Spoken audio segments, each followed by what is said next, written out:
Well, hello and welcome. Thank you.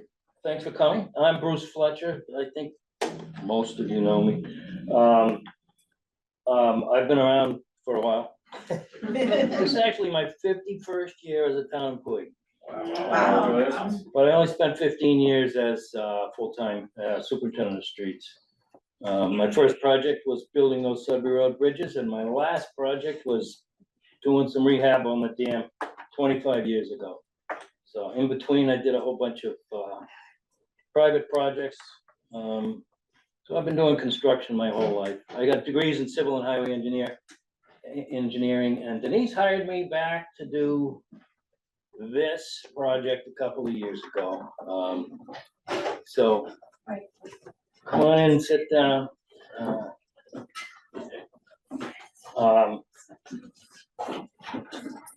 Oh, there is a sign-up sheet here. If anybody wants to use it, you don't have to, but if you want to put your name and email address on it for so that we can send you information. But I have a lot of people's emails anyway, because I'm the one who's been sending out those long emails, long and boring emails. Yeah, that was me. I want to thank you, those of you who have sent questions in to me by email. The engineers are hopefully incorporating a lot of answers into the program tonight. I've ever since I started, I've been blessed with having abutters at both ends of the dam with a huge amount of experience in construction. Dan James and Bob Collins, who's been building enormous buildings since the 70s. Those questions are good questions that have sparked my thought process and the engineers, and hopefully we'll answer some of those questions tonight too. And lastly, I want to thank you all for being tolerant when the construction finally starts. It's going to take some patience and tolerance. So let's move on to introductions. On my right is the new DPW Commissioner, Director, Dan Rowley. He comes to us with a lot of experience. This project is obviously under the umbrella of the DPW. So I don't know if you want to say a few words about yourself, Dan. Sure. So I've been in public works my entire career since graduating from college in 2001. So most recently I was the water and sewer superintendent in Shrewsbury. Before that was highway and ground superintendent Concord. So worked on a lot of different projects throughout my career, and looking forward to this one. Certainly a bit unique, and brings a real interesting opportunity. And we have our fire chief. My name is Barry Evers. I'm the Stowe Fire Chief. I've been on the department for about 25 years now. Born and raised on Stowe, down on the lake, and just have a vested interest in what's going on. So, Mike. I'm Mike Scalisi, Police Chief. I'm not 51 years here in the town, but I'm finishing up my 29th year. And like Barry, I grew up in Stowe, so there's we have a definite vested interest in our community. Hopefully answer all your questions and put all your concerns to bed, and we'll do the best we can. My name's Steve Spink. I'm with Weston & Sampson. I'm a geotechnical engineer. I have about 24 years experience doing geotechnical consulting on various infrastructure projects, not just dam projects, bridges, tunnels, school building foundations, all those types of things. But we've been working on this project since 2019. We'll go over some of the information. TJ will present most of that information, and we'll do our best, like Bruce said, to answer your questions. We appreciate your feedback. We certainly appreciate your time being here. We recognize this is a very important project for the town and community. So we want your involvement. We want your feedback. We want to do this together to the extent we can. There's a lot of engineering behind it, certainly, but there are things we can incorporate if it will help, suit the community. So, TJ Blair, Weston Sampson Engineering Project Manager. I work, most of my work caters to dams specifically. I've been involved in this project since 2019 when it really kind of kicked off. I have about 10 years of experience as an engineer, all with Weston Sampson. Yeah, I've worked on a handful of dam projects, dam rehabilitations, some of which you'll see photographs of tonight.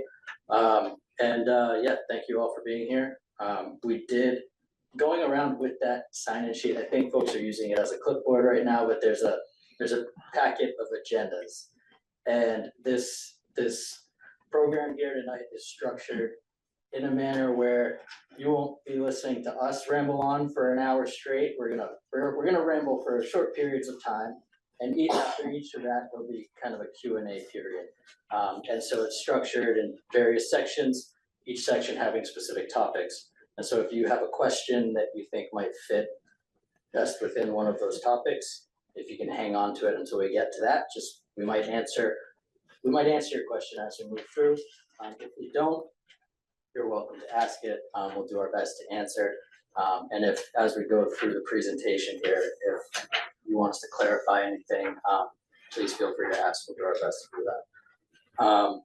So, would you like us to distribute those agendas back it was intended as a sign and she was going around that folks just take one, but yes, please, that would be helpful.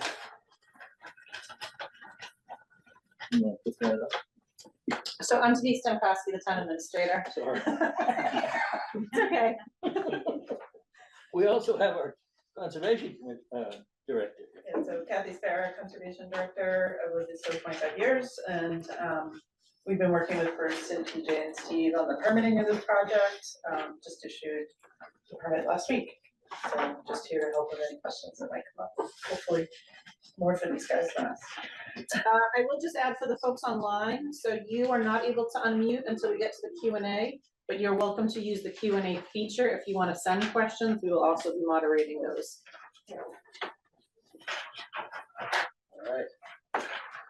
All right, so the dam project, I think as folks in town refer to it. So we're gonna try to move at a pretty quick clip through these slides here.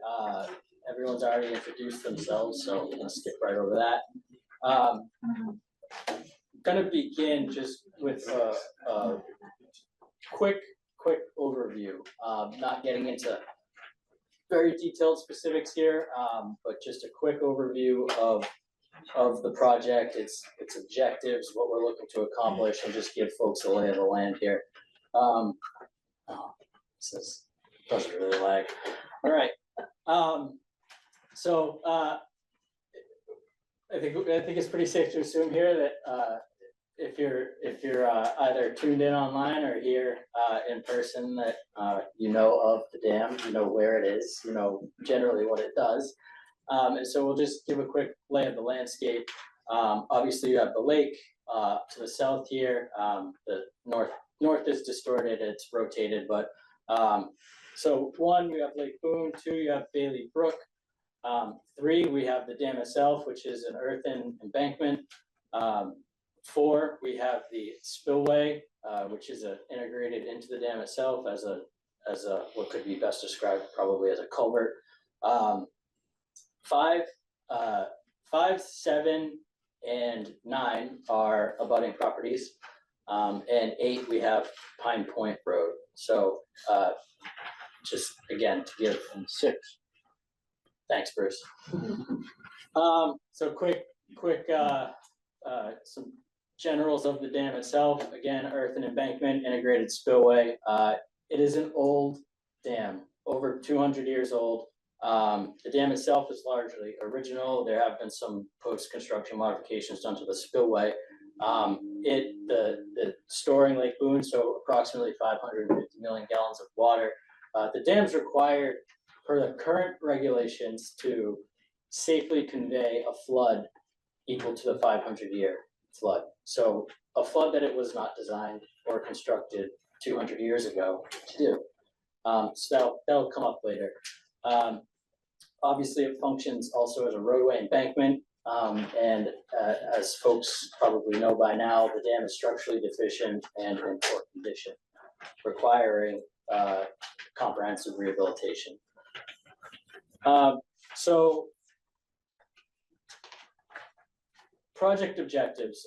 This can generally be boiled down to really one thing, and that's to mitigate the existing dam safety deficiencies. And the dam safety deficiency specifically is a characteristic or a condition that presents a load capacity limit that, if exceeded, would potentially lead the dam to fail. And so these can be, for this specific dam, Lake Boon Dam, these can generally be broken out into these four categories, we'll call them.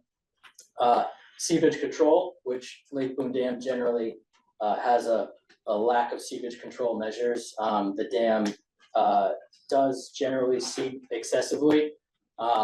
Slope stability, so the dam being an embankment, the margins of safety that are required under various flood loading conditions, seismic loading conditions, and general day-to-day operations, there's a certain margin of safety that's required per applicable dam safety regulations here in Massachusetts. And those, as based on our analyses, those are too low. And this is just, you can see a photograph here of just some sloughs that have occurred on the lower part of the downstream slope as an example. The spillway is inadequate, both in terms of its hydrologic flood carrying capacity and structural conditions. So in August of 2021, there was that issue with the spillway that necessitated some quick emergency repairs, interim repairs. And lastly, vegetation growth. That one's pretty self-explanatory. Root penetrations can damage embankment dams. They obscure conditions that could otherwise be detected based on visual inspection. And so that's all good, but really, what are we trying to do? What do we need to do with this project? What are the desired outcomes? And number one is to reduce risks to life safety and property, and that's generally downstream. So if the dam were to fail, there are consequences downstream that would occur. Item two, extend the dam service life and preserve community interests. So that both applies to the downstream community, but as well as the Lake Boon community.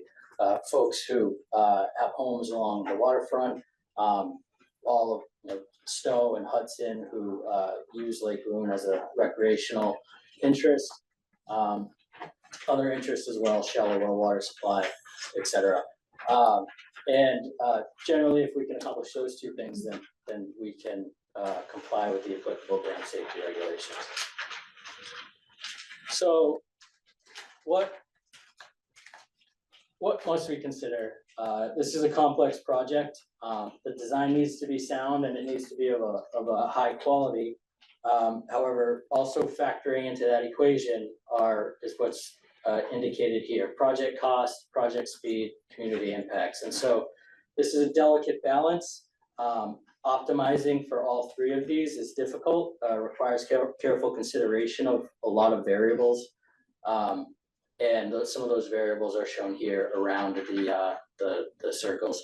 All of the decisions need to consider potential impacts on the project as a whole. So, for example, trying to expedite a project too quickly could mean excessive project cost. So we'll dive right into section 1 of this program, which is topics will be generally specific to the project design. And so we'll take a overview of the project design itself. So key elements, this is kind of an extension of one of the previous slides that showed the categories of deficiencies. And so to address seepage, a lack of seepage control, we are proposing a permanent sheet pile wall on the upstream side of the dam, coupled with seepage filters on the downstream side of the dam. Slope stability, the simplest, most straightforward way to address that is to reduce the slope angle on the downstream side of the dam. And so that's what's proposed. Spillway inadequacies, we are proposing a new spillway with more capacity at a location that is offset from a current spillway. And then the existing spillway will be removed, and then the new spillway will be brought online. And to address vegetation growth is pretty straightforward with some clearing along the downstream side of the dam. So why sheet piling? There are a number of benefits that sheet piles offer that other modes of seepage reduction do not. Sheet piling will provide a continuous interlocking structural seepage reduction barrier. Because they are their own self-contained element, they can be installed in the water from land, but installed in water without a lake drawdown. They also provide, because they are structural elements, they provide immediate earth and water retention, which is important when you're trying to complete a project such as this with essentially a full lake. They are installable with limited space. So generally there's one large piece of equipment that's installing these, as opposed to other types of operations that may require use of multiple large pieces of equipment and can get messy, such as slurry walls, drought plants, mixing plants, all sorts of different types of equipment. And installation speed. They can generally be installed pretty quickly compared to other approaches that try to accomplish the same thing. And here we just have some photographs. The large photograph on the right is a telescoping crawler crane with a vibratory hammer attached to it. We do expect something similar to that type of piece of equipment will be needed for this project. And then the two smaller photographs are some examples of sheet piling that have been installed on projects that we're familiar with. These particular photographs here were taken about 8 years after the sheet piles were installed, so they do take on a natural patina, so to speak, but they can be coated. There are different types of coatings that can be applied to portions of them that remain above water. There are also other different approaches, such as cathodic protection, to slow the corrosion, the surface corrosion of the steel. Some more photographs of the piles themselves being installed. They're durable elements. They're often used as dams themselves for very low dams. You may often see them just spanning the width of a river channel. They're used as low head overflow dams commonly. Some additional project elements. We understand that the rustic appearance of the dam is of value, and we do want to maintain that for you all. However, there are certain design criteria that, as engineers, we do need to meet and comply with, and kind of the big one here is the timber guardrails. Originally, we had proposed metal guardrails, typical metal highway guardrails. We heard your voices. We did some additional research into guardrail options that would provide similar durability. And we did find one. And so these are what's shown here in the photographs are steel-backed timber guardrails with FHWA crash ratings. And so that is a suitable alternative to metal guardrails for this site. Other elements of the project, obviously road reconstruction. There'll be a small realignment of a section of an intermittent stream in the downstream area. And also somewhat of a recent development, platforms for reviewing and fishing that will overhang the sheet pile wall. So those they will likely have a steel underframe with timber decking. So kind of falling in line with the theme of the general area in terms of appearance. Here we have an overall site layout. It's probably difficult to see for those who are here. We do have printouts of plan sets up here if you want to take a closer look afterwards. But this plan shows essentially what we expect what we've designed as the finished condition of the site. So all of those kind of major components here are shown. You've got the new spillway located to the left here. If we're just looking at the screen, left being left. The new spillway to the left of the existing spillway, which will be removed and backfilled. The embankment, lower part of the embankment, the slope will be flattened to 3 horizontal to 1 vertical. That will provide improved stability. It will allow the Public Works Department to mow the slope as opposed to having to weed whack the entire thing. So there's some maintenance advantages to a flatter slope. Part of the spillway itself is essentially 3 components. There's from the lake moving downstream, there's the outflow control structure, which will pretty much regulate the lake level. There's the conduit, or we'll call it a culvert here, but the conduit that conveys the water from the outflow control structure to Bailey Brook, and the culvert will end at a concrete head wall that supports the toe of the embankment above Bailey Brook. We show the sheet pile wall along the upstream side as that heavier line, and you can probably make out where the viewing and fishing platforms are, the 2 platforms. Just trying to show you. The 2 platforms, one to the left of the spillway, one to the right of the spillway, that project out about 4 feet. They overhang the water about 4 feet. They're 8 feet wide. There is some flexibility in that, the sizing. That's what we've conceptualized to date, but that is something that can be modified, the sizing of those platforms. There'll be a safety railing, metal safety railing, coated on top of the sheet pile cap, just as a safety measure. That railing will jut out with the overhangs. We certainly don't want this to become a diving site, so there will be safety provisions.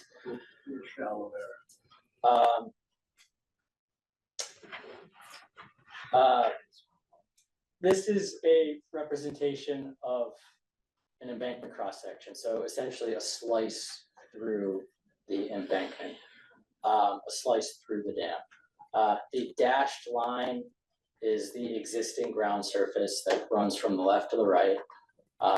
What this cross section shows is the sheet piling. It shows the cap section on top of the sheet piling. It shows the overhang platform. It shows the roadway, and it shows the lower part of it shows the downstream slope. And you'll note, it also shows the guardrails, but you'll note that the roadway has shifted, in this case to the left, so towards the lake. That's relative to the existing roadway. So the center line, there's a center line shift. That shift varies along the alignment. As you get towards the extreme ends, it goes out to match the existing, and so it tapers off. Towards the middle of the embankment is where it's greatest. So that's kind of what's indicated here. And that shift, as you can hopefully make out, does a number of things. One of those being that it allows the lower part of the slope to be flattened without placing a lot of fill in the downstream wetlands.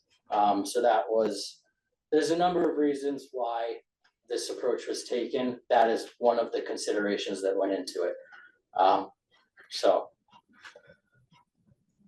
structure elevation. So this is an elevation view of the outflow control structure. If one was sitting in a kayak, staring head on in Lake Boon, staring head on at the dam, and there was no water in the lake, this is what you would see. So an unlikely situation to be in a kayak out on the lake when there's no water, but this is essentially what it would look like. So during normal day-to-day operations, this is kind of like an iceberg. So the majority of it, the lower half, will be typically underwater. We have some photographs, just some example photographs of projects we're familiar with. The photograph top left is stop log, aluminum stop logs. So similar to what's out there now, except they're timber. This structure will utilize aluminum stop logs. They're much lighter, they're much easier to operate and maneuver. And those stop logs will be within 2 bays. That's the 2 bays you see here, the 2 window looking things. They will be the stop logs stackable, and so those will be used to modulate the lake level throughout the season. So operations will generally be unchanged in terms of lake levels. So what the current summer lake level is now, this will accommodate that. What the current drawdown level is now during the winter months, this will accommodate that. If permitted, this will also accommodate a deeper drawdown. So up to a 3-foot drawdown below the current full summer pool level, which currently it's 12 to 14 inches, I believe, is the limit, and that's just the structure itself is limited. The lower square below the 2 openings is a low level drain. It'll be a fabricated stainless steel slide gate that will be operated from the top of the structure.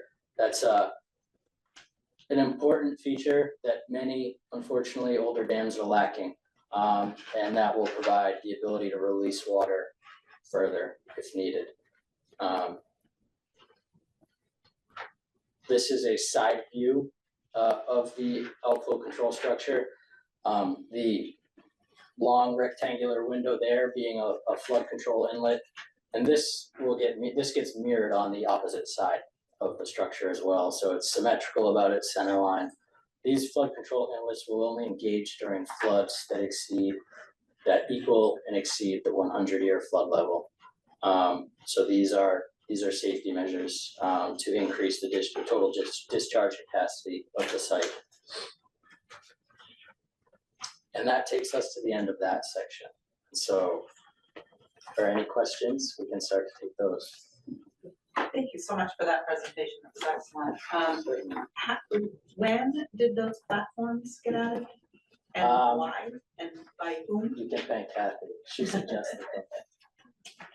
I am extremely opposed to those platforms, but I would love to hear why they were given added. So one of the interests in the Town of Stowe Wetlands bylaw is recreation. And as we looked at this plan, we felt like there was the potential to decrease the opportunity for people who we know come and do fish there.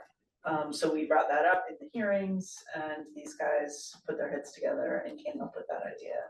Okay, I do think that Can there's you probably. say more about why you're concerned? Sure, I do think that there's ample opportunity for fishing at the town recreation area, which is in view of our property, the beach area, and then people certainly do fish over there. There is no parking in that area, and I don't know if you've ever been on the lake at night, but voices carry almost to the point where it feels like they're yelling right next to you. So to encourage more people in that area would be a nuisance for our property for sure. And to encourage people parking on that street would be, I think, dangerous. I don't think there's any plan to have parking for that. Well, So they would that's just be the used the problem. way they are. They will park, as they do now. So that will encourage more parking there. People certainly park on that road now, and at night, at 11 o'clock at night, midnight, there are people there, and honestly, it's hard to sleep sometimes, it's so loud. So to encourage more of that is really what I'm opposed to. I think it's dangerous, and I think it will be an issue for us, for sure. And also, I've driven down that road at night, and there have been times where I can barely drive through. If I had to if an emergency vehicle had to get through, they'd be scraping the guardrail or the car. Well, with that, which is part of the other dam project, is Barton Road is horrible. And I don't know why we have been told that every week when people would say the road's bad, we're gonna get it done, and now according to the bylaws, they're not doing it. So there's enough concerns with the construction people that we're gonna have to deal with. You can't have more people on that road. If the town refuses to do any work on Barton Road, they cannot have more people drive on the road besides the people that live there. That's not even including all the vehicles there. The road is disastrous.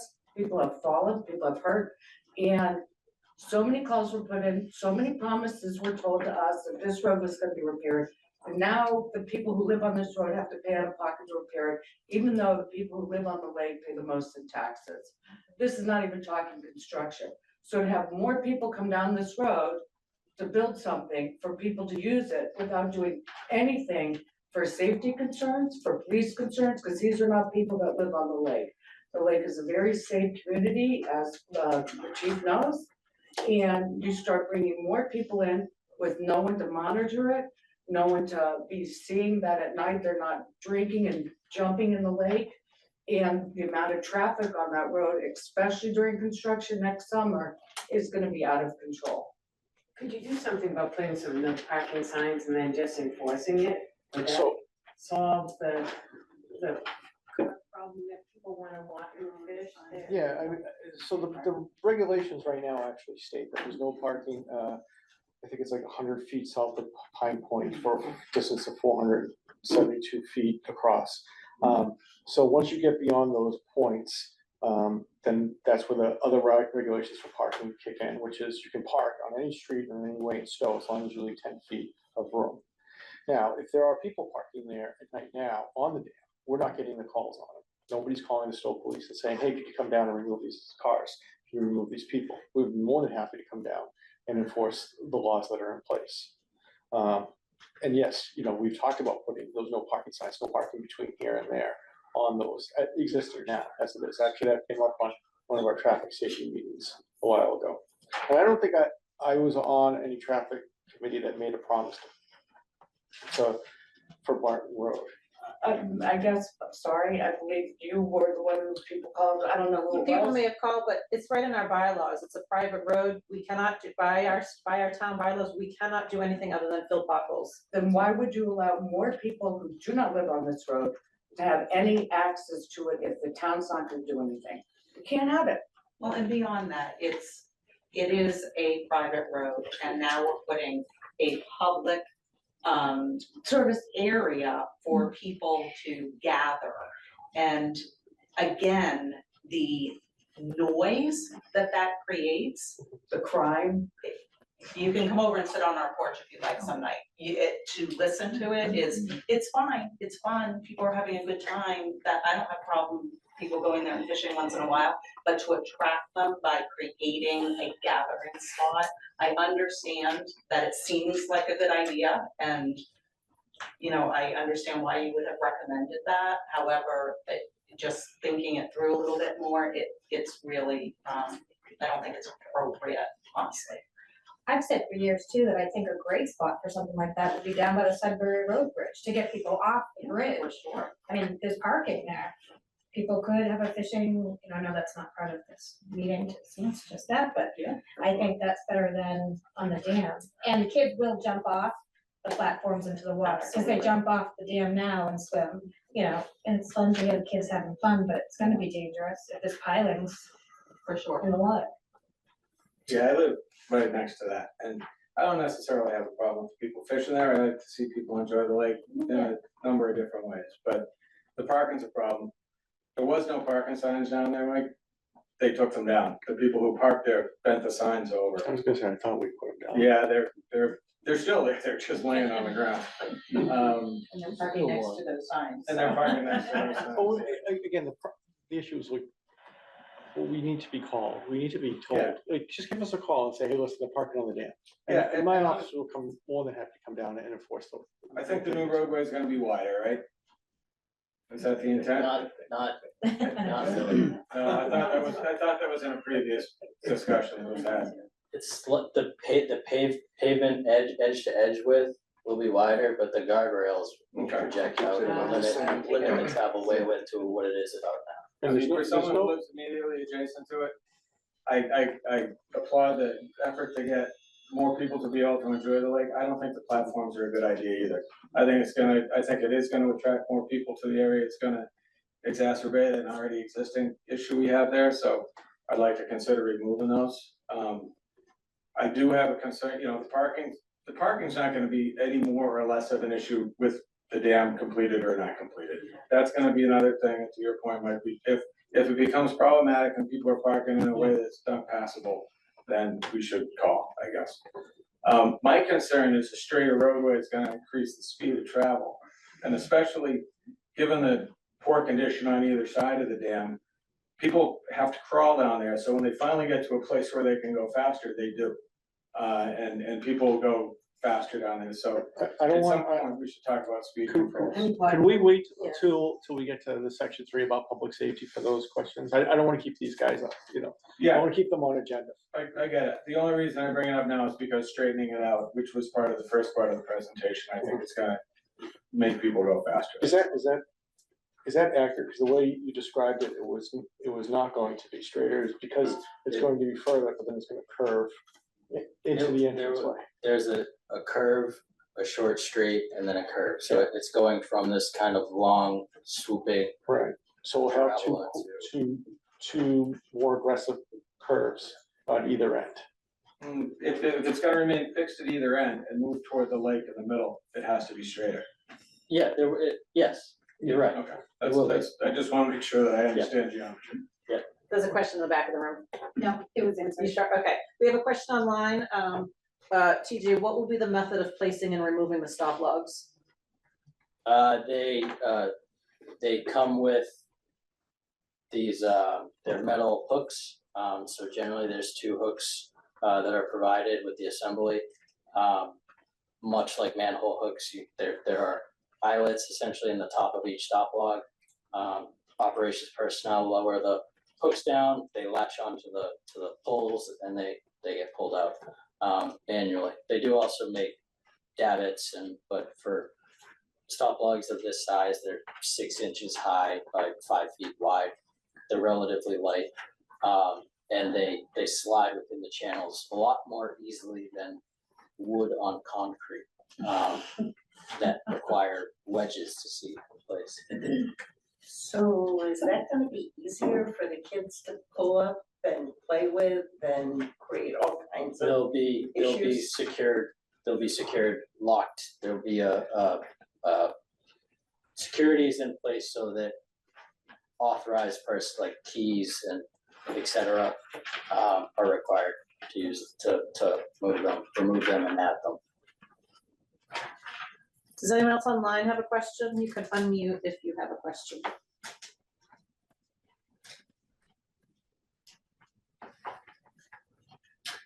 Just safety, the platform's a great idea for the fishing people, but people, they're gonna jump off it, and then they're gonna dive off it. That's a liability for the town, because you're gonna have neck injuries and a quadriplegic coming out of that. Doesn't make any sense. No, we appreciate the feedback on the viewing platforms. I mean, from an engineering standpoint, quite frankly, it's easier if they're not there. To be honest, we thought it'd be something that the town would want, but if No. that's not the, then that's why, that's part of the reason why we're here, so that's helpful. So we can discuss that, more amongst ourselves, and if it's removed, that's no problem to us, it's okay. I just wanna make sure I understand what it's gonna look like. Are those pilings going to be above the water line across the whole span of the dam? Yes. Yes. Couple feet above the water line. It's gonna be ugly. They'll be mostly concealed. You won't see 95% of the pilings are in the ground. The short section that does stick up, like I said, they can be allowed to take on a rust patina, or they can be coated black or brown. But there's ways to cover the tops of them as well with facades, and They're gonna have a cap on top. we're exploring options on how to conceal as much of them as we can. How far out is it from the dam, the new dam, the pilings? They'll form the edge of the Oh, roadway, okay, so basically. Most of it's within the limits of the existing land. It goes out a little bit because of the new spillway and things like that, but the vast majority is on land. Okay. there a riprap slope in front of from the water, it will look very similar to what's there now. Yeah. Because there'll also be that rock slope To- that's present now. And to someone who is maybe standing on the edge, looking at the water, if they look in the water, it is shallow there. But it won't be like a 8-foot drop off into the water. You'll be a couple feet above the water. And in many locations along the embankment, when you look out into the water, you can see the bottom. It's like it's a rock covered slope, small riprap is present. Will the riprap remain? Yes. Yeah, we're trying to be as minimally disruptive to areas that we don't necessarily need to work. What is the width of the road, and does that differ from the requirements of a public way? It is currently total width, pavement to pavement is 16 feet. We'll be increasing the pavement to pavement width to 19 feet, but the guardrails that we've shown are more robust and they'll project slightly out, reducing the travel way width to about what it is right now. What would be the minimum requirement for a public way? I don't know. There isn't, right? But we're matching what's there, so There's no requirement, but there is a federal highway standard that allows for 2 9-foot lanes on rural roads. Normally, a lane is considered 12 feet wide, but on rural low-speed, low-volume roads, there's a standard that allows for construction of a road that has 2 9-foot lanes, or 18 feet. So nothing we are thinking about doing would restrict us from being a public way in the future? That's more hypothetically, just thinking about it. Well, the dam itself is public, right? The dam itself is a public way, just the dam. So That's why we can get the dam paved, just not Barton Road? correct, well, the dam will be paved as part of this project. I'll just start small. The dam will be paved because we're redoing the entire dam. So the dam is public, that's why we're paying to do the dam replacement. Is the elevation gonna be the same? it'll be the humps and valleys will be smoothed out, but average, it'll be the same. I have a question about the vibration to put in these 40-foot long pilings. I provided the town a study called Impact Construction Vibration on Adjacent Structures. And basically it shows a chart in there of the impact of vibrating things in, and with the figure 4, basically shows that the amount of vibration is significantly enough to cause damage to both residential and construction foundations. We have an earthen dam, which is subject to vibrations, and it's already leaking.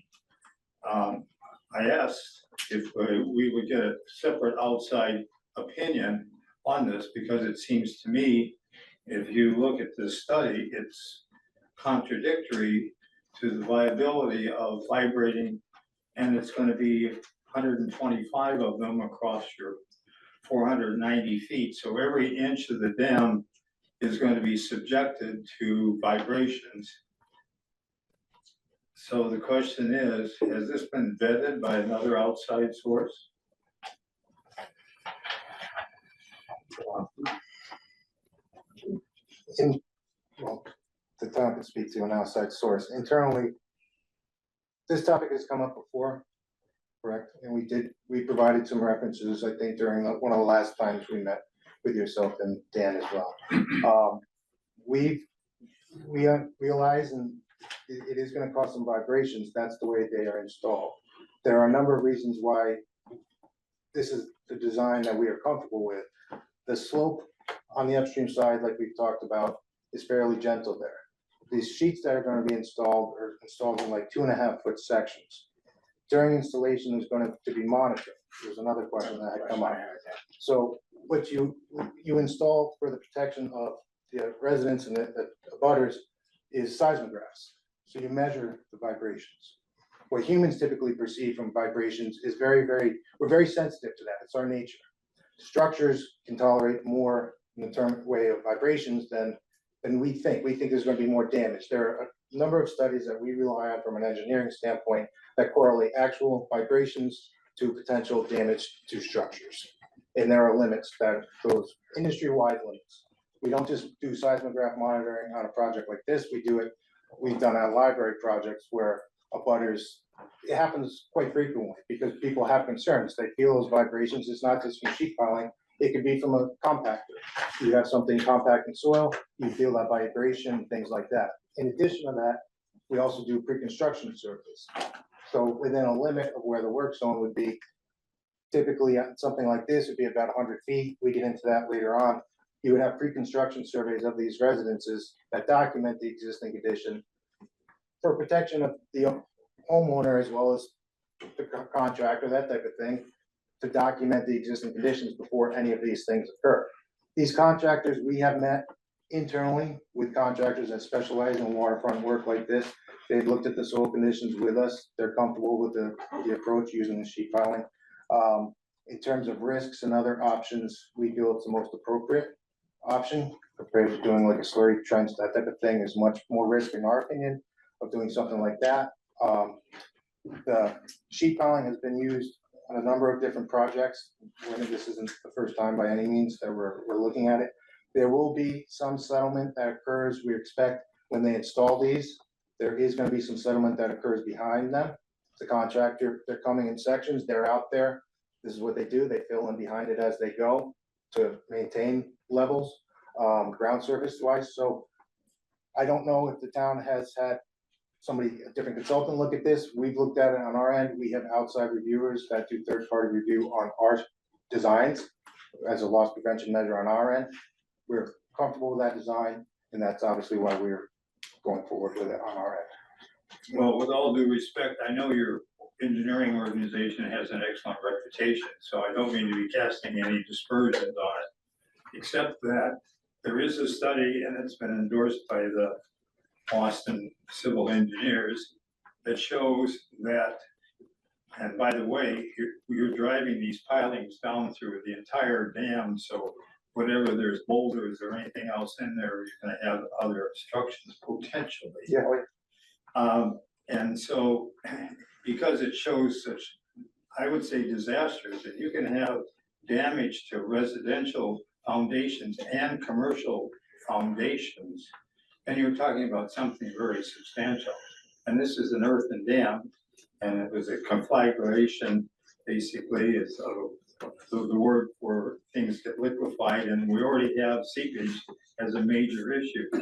And my request was that some outside organization, be Corps of Army Engineers, it can be somebody else, but basically a peer review that looks at, is this other study totally full of beans, or because the problem is that if something goes wrong, it's a huge disaster. I mean, the odds may be teeny weeny, but the consequences by your own analysis is devastating.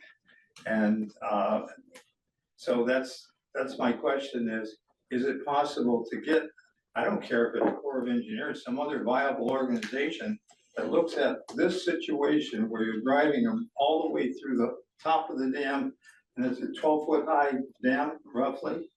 So, and then you're going another 20 feet into the ground. They're going to drive it in for 35 feet and all the way across. That's how it's done. That is standard process procedure for this. The agency that reviews our design work is part of the permitting process. Certainly we have the Army Corps of Engineers, and they look at it from a vegetation and wetland standpoint. The Office of Dam Safety, who regulates dams in Massachusetts, we do prepare a design report. That's one of the permits that we have to receive. They review our report from a technical perspective in terms of, are we meeting the minimum factor of safety? What are we proposing for construction? That types of thing. That is reviewed by them. That is, we receive their comments if they have any. That is the design submittal that we have from the state of Massachusetts, dam safety, that reviews what's proposed. So what does your insurance cover if my foundation falls apart, or my wall along the lake falls apart, or a tree falls on my truck? Is that on mine? Is that on me, or is that on you? On you. Well, those are things that could happen, right? No, Those can't happen. no. Vibration can't cause my You wall can't, along it's the not gonna lake to cause collapse. it's kind of an exaggeration to, it's not gonna cause a tree to overtop and collapse. Oh, you don't know the trees around my house. No. Trust, So, they can fall. what we're talking about are vibrations, are still low limits. It's on every construction project, more or less. There are vibrations that are generated during construction. The way we deal with that on a daily basis is we monitor those with seismographs, and the way the project documents are set up, there are limits. There are conservative limits included in the project document, so there's a table. And then what it has is, they're called threshold and limiting values. So those limiting values, the threshold values and limiting values, if the seismograph, if the vibrations are picked up at, and they hit a threshold level, people get notified, there's automatic notifications, it's web-based service, it goes to the engineers, the contractors, the owners. There are steps that are outlined in the specifications that they need to stop, the contractor stops, evaluates work, and figures out a way to mitigate those, measures. If they were to get to a limiting value, all work stops completely. So it's not, and we touch on this later on, during this entire process, there's engineering oversight, there's contractors who specialize in this type of work. They're familiar with processes and procedures. It's not like they're out there haphazardly installing this. It's not like it's their first time using this type of equipment. And they're third-party engineers. We wouldn't be doing the monitoring. It would be a separate engineering consulting firm that does this type of monitoring. So it sounds like your answer is it cannot happen, but when it does your insurance cover? No, our insurance, the contract, at that point, the contractor, they are responsible for the construction. Contractor's insurance would cover. The contractor, What are you saying? if it were something that the pre-construction surveys showed wasn't there previously, you know what I'm saying? If there was not a pre-existing condition, and there was evidence that exceedances occurred, then it would have to be worked out, but it would be something that would be addressed. If I could, we put these in all the time, we put them in within feet of existing structures. We do all the things that they say that they're gonna do. You do monitoring, you do existing condition surveys.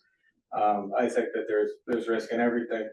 I think that as long as, if you've had a third party review, if you're gonna do monitoring, you have procedures for when you exceed limits or when you approach limits, and then when you exceed limits, the contractor's insurance will pay for it if something happens as a result of that. I know that we would be called to the table as a contractor if something like that happens. So my concern is what happens when they hit a big rock down there, and they can't drive the pile into the depth that they want. And then typically what we would do in a situation like that is we would excavate down to it, but we're not holding back a lake. So I'm kind of wondering what happens in that condition. Well, what we have to do, from our perspective too, it depends on where it is in the alignment. If the alignment could potentially be adjusted, that would be one thing we consider. If we can't adjust that alignment, we have to look at it from an engineering standpoint. At what depth did this obstruction occur? Because we completely agree, we're not gonna be digging out obstructions through here. We have done extensive geotechnical test borings through this area. We have not encountered much in the way of boulders, so to speak, but they're there, right? I mean, there's some that are. I have a big wall made of them. Yeah. That I dug up from my yard right next to it. Right, and some of them, if they're small, the sheets they're obviously steel, but they can work their way around some small, they're being vibrated, right? So, if there is an obstruction that we can't get past, then we would have to evaluate from a seepage perspective, and potentially figure out another fix. Do we have to offset the alignment? there would be adjustments that would have to be made. But it's the nature of any underground construction that we do. Whenever we're doing any type of piling or any type of below grade work, there's the potential for obstructions, and then we have to have potential adjustments and modifications to that. I don't disagree, I'm just, again, my experience is not holding back lakes while we're doing this. Agreed. We put sheet piles in and we dig out the obstruction and we continue with our work. So this is a question that I asked some time ago too, and that's probably my greatest concern with we live right there. The vibration's not gonna be enjoyable for us, but I don't think it's necessarily gonna make my house fall apart, but I am concerned with what happens when you hit obstructions. And we did additional borings when we had this conversation a few years ago, so we paid to have additional borings done along that stretch to see if there was something we were missing with the first round, so nothing was discovered. Now granted, we did not cover the entire length, but we did do more to try and cover as much as we could and get a good understanding of what was under there. It is large, it is largely a glacial outwash plain below the dam, so materials that were deposited in running water in a stratigraphic fashion. And it, like Steve said, there's probably boulders there. They may be few and far between along the sheet pile alignment. Maybe that the boulders you dug up in your yard, Dan, were maybe the boulders that they removed from the dam area when they were. And so maybe you had a concentrated pile of boulders, so to speak. But Just for the yeah, record, I didn't get that near the wetlands, so that's not. But case by case basis, really, like Steve indicated, this will be a specialty contractor performing this work. There's different drive shoes. If you run into an obstruction, you can pull the pile out, you can attach a drive cleat to the bottom. If it's a small boulder, you may be able to just break right through it. You can potentially use a smaller drill rig and drill through it and break it up. If it's really close to the surface and you can't adjust around it, or you can't, it's just too shallow that you can't just delete that lower section and be okay. There are ways, but largely a case by case basis. Hopefully there are no cases, and hopefully So I've been involved in soldier pile wall installations and blasting. And I'm a big believer in the pre-construction survey, if they're done correctly. One thing I think really challenging on is the 100-foot radius. Right. It's kind of weak. Projects we've been on, it's been a minimum 250-foot radius, and the town is over, the city has always imposed that additional distance. And I would recommend that in your contract with the general, wherever the sheet pile contract is, that's incorporated into some greater distance than 100 feet. No, that's appreciated comment. The 250 feet, if you're referring to in the fire chief probably knows this as well. That's a Massachusetts regulation blasting requirement. Correct. Within 250 feet of any blasting, you have to do a pre-construction survey at no cost to the owner, just automatic. On a lot of blasting projects, we often go to 500 feet, to your point. You know what I mean? Like it's kind of a minimum baseline. Our thought process on projects like there obviously is no blasting, there never will be any blasting here. We can go to a larger limit. I'm just saying typically we would go from like the end of the work limits and then out about 100 feet or so to capture that. Yeah, so there's a lot of homeowners that live very tight to the dam. And in my professional opinion, the 100 feet really is inadequate. And I think there's so many people here that we try and please, I think to just increase that radius of the pre-construction survey will go a long way. And that's a good point. And then we can certainly, it's not a high dollar expense, as I'm sure you're aware of. Yeah, it's not a high dollar expense, and rarely is the insurance policy used. Right. So I would think you would accomplish some goodwill by just making that grander than 100 feet. The other thing you have to remember is that some of the houses are very old. So, well, some are newer than others, but like ours is the original cottage was 1926. So you're dealing with, old construction, not, where you're putting in these pilings. So doing, the survey, the evaluation prior to, and then afterwards, and then hopefully several seasons thereafter is covered, because sometimes things aren't realized until a year or two later, you know, depending on if there was an issue with cracks in your foundation, or, you know, that might not come up until 2 years later. I don't know if that's something to consider. Yeah, certainly, I mean, in conjunction with your point, and it's well heard, I mean, we could certainly consider, I mean, the contract documents, we prepare the contract document, you know what I mean, as a collective team, so if that's, to increase that radius is not a problem for us at all. Could you make a commitment tonight to increase the radius? That's up to, I mean, I think, up to the discussion with the town and what they prefer to do. I don't know. We can commit to considering it seriously. I mean, at what point do we, I'm not gonna, I don't think we can commit to going out 250 feet right now. I think we gotta talk about it, see what makes sense. And if it's more than 100 feet, which it sounds like it probably is, then we'll seriously consider that. So I have one last question. I'm glad you brought it up. You were talking about the seismograph. What if you find that it is at the higher level and it's affecting things, then what? As you're driving in the fund? Go ahead. There's a notification systems, and so if there was an exceedance, like Steve said, personnel would get notified. And then you just turn it down a little bit, I mean. No, the thresholds. How do you handle? The thresholds remain. There are ways to reduce vibration levels, so many specialty contractors nowadays use. It's important to recognize that different features, structures, they have a natural frequency. And if you're imparting vibrations and you can adjust the frequency that you're imparting, then you can, the level of vibrations at the structure in question can be adjusted, so to speak. And so we're expecting a contractor to use a variable moment vibratory hammer so that at one frequency, it may be the fastest installation, but it may generate too much vibration. And so you turn the dial down, so to speak, and that will adjust the moment on the vibratory hammer. You're adjusting how the ground's responding to that vibrations, and thusly the surrounding area as well. So there are approaches to. And does water absorb any of that vibration?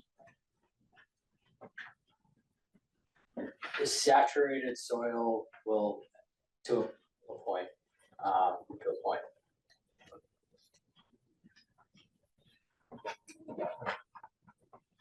Ready to move to section 2? I think so.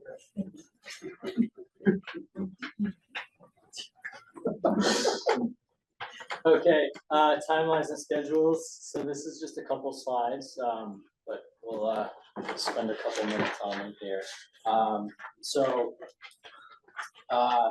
Probably can't read any of this. That's okay.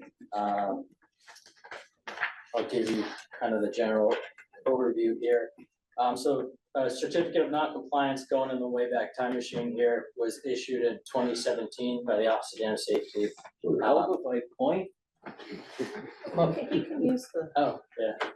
If you want, you can. Yeah. So 2017, that certificate of non-compliance was issued to the town of Stowe, essentially saying that the dam is structurally deficient, poor condition, that needs to be mitigated. We got involved early on with the town of Stowe. There were some initial studies, planning studies performed, and that kind of brings us to 2019 here. That's really when the project started off. We had developed a preliminary design, and we started engaging in discussions with the Conservation Commission, and then August 2021 happened with the spillway incident requiring temporary emergency repairs. That largely prompted a redesign of the project, which is essentially where we ended up with what we've presented to you so far, and what we've received a handful of permits for. From there, a handful of meetings have occurred. Conservation Commission, US Army Corps, the NEPA office with the state. We've met with the Office of Dam Safety. And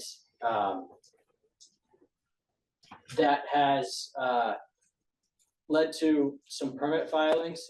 So we submitted the ENF to the NEPA office, which is again a state regulatory program.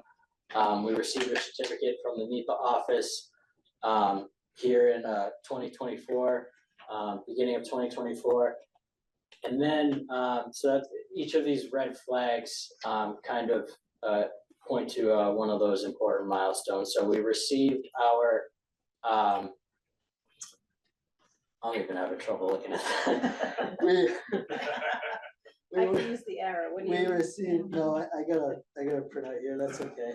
I just gotta calibrate myself. We received the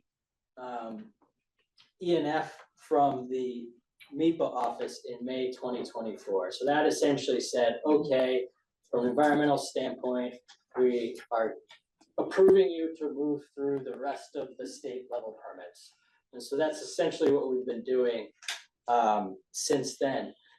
So we've submitted, and we've also submitted a federal permit application to the US Army Corps. And so there's been a lot of activity on the permitting side. And they're essentially the way it works, you submit a permit application, you generally engage in pre-application meetings, and then you submit the application, and these different agencies are allowed a certain amount of time to review the permit application. Some of the permit applications are prerequisites to others, and so there's this kind of complex interweb of permit applications, especially for a project such as this, where you have a lake on one side, wetlands and a waterway on the other, and you're performing work on a dam. So you're subject to various state level environmental permits, and you're also subject to various federal permits. So we did recently receive notification from the US Army Corps of Engineers that they are preparing to issue the permit for this project. So that's a federal permit. That'll be a big milestone.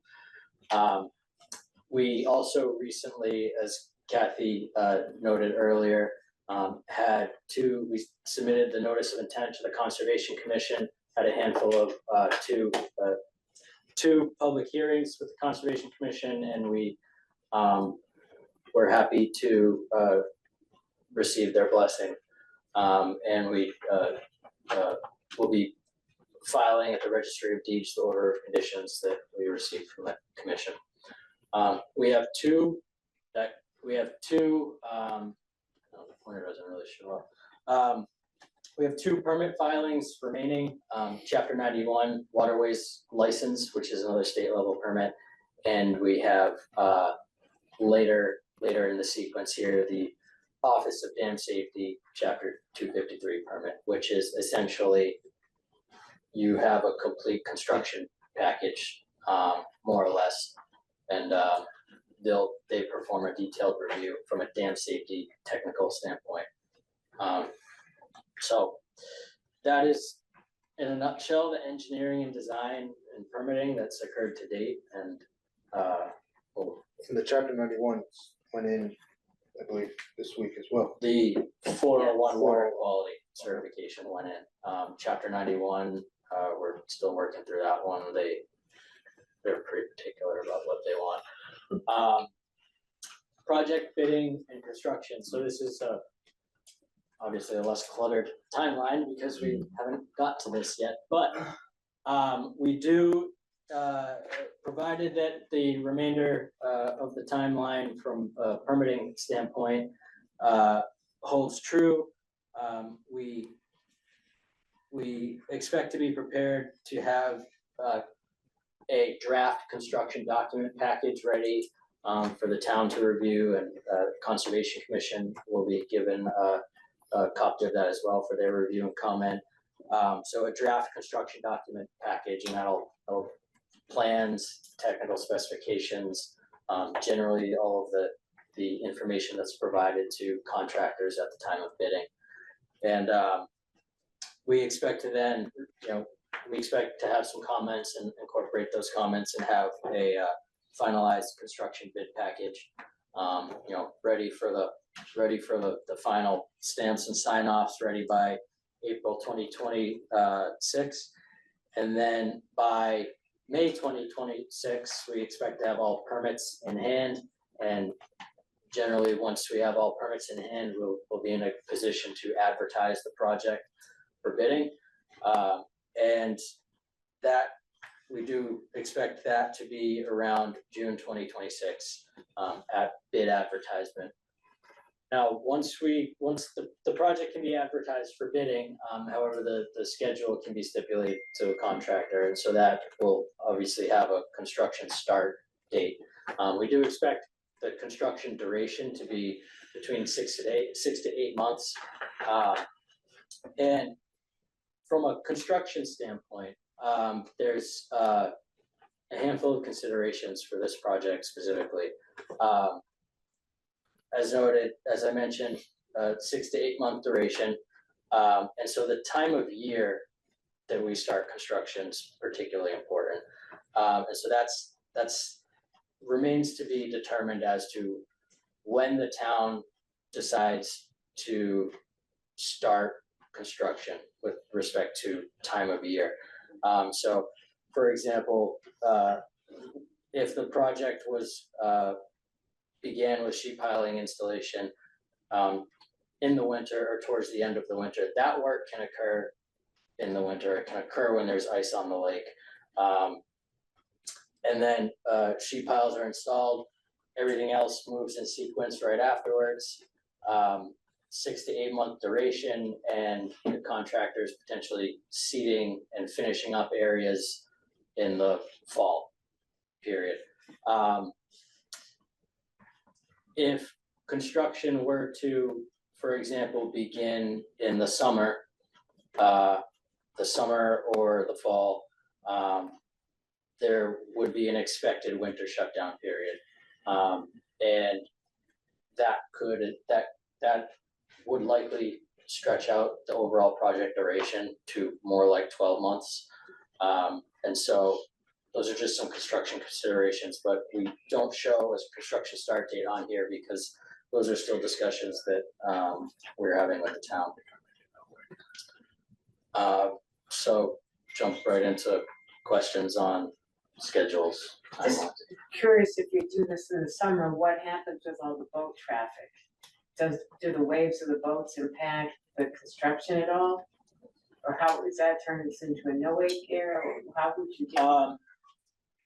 There would be, during construction, there'll be a turbidity curtain out in the lake that boats won't be able to cross.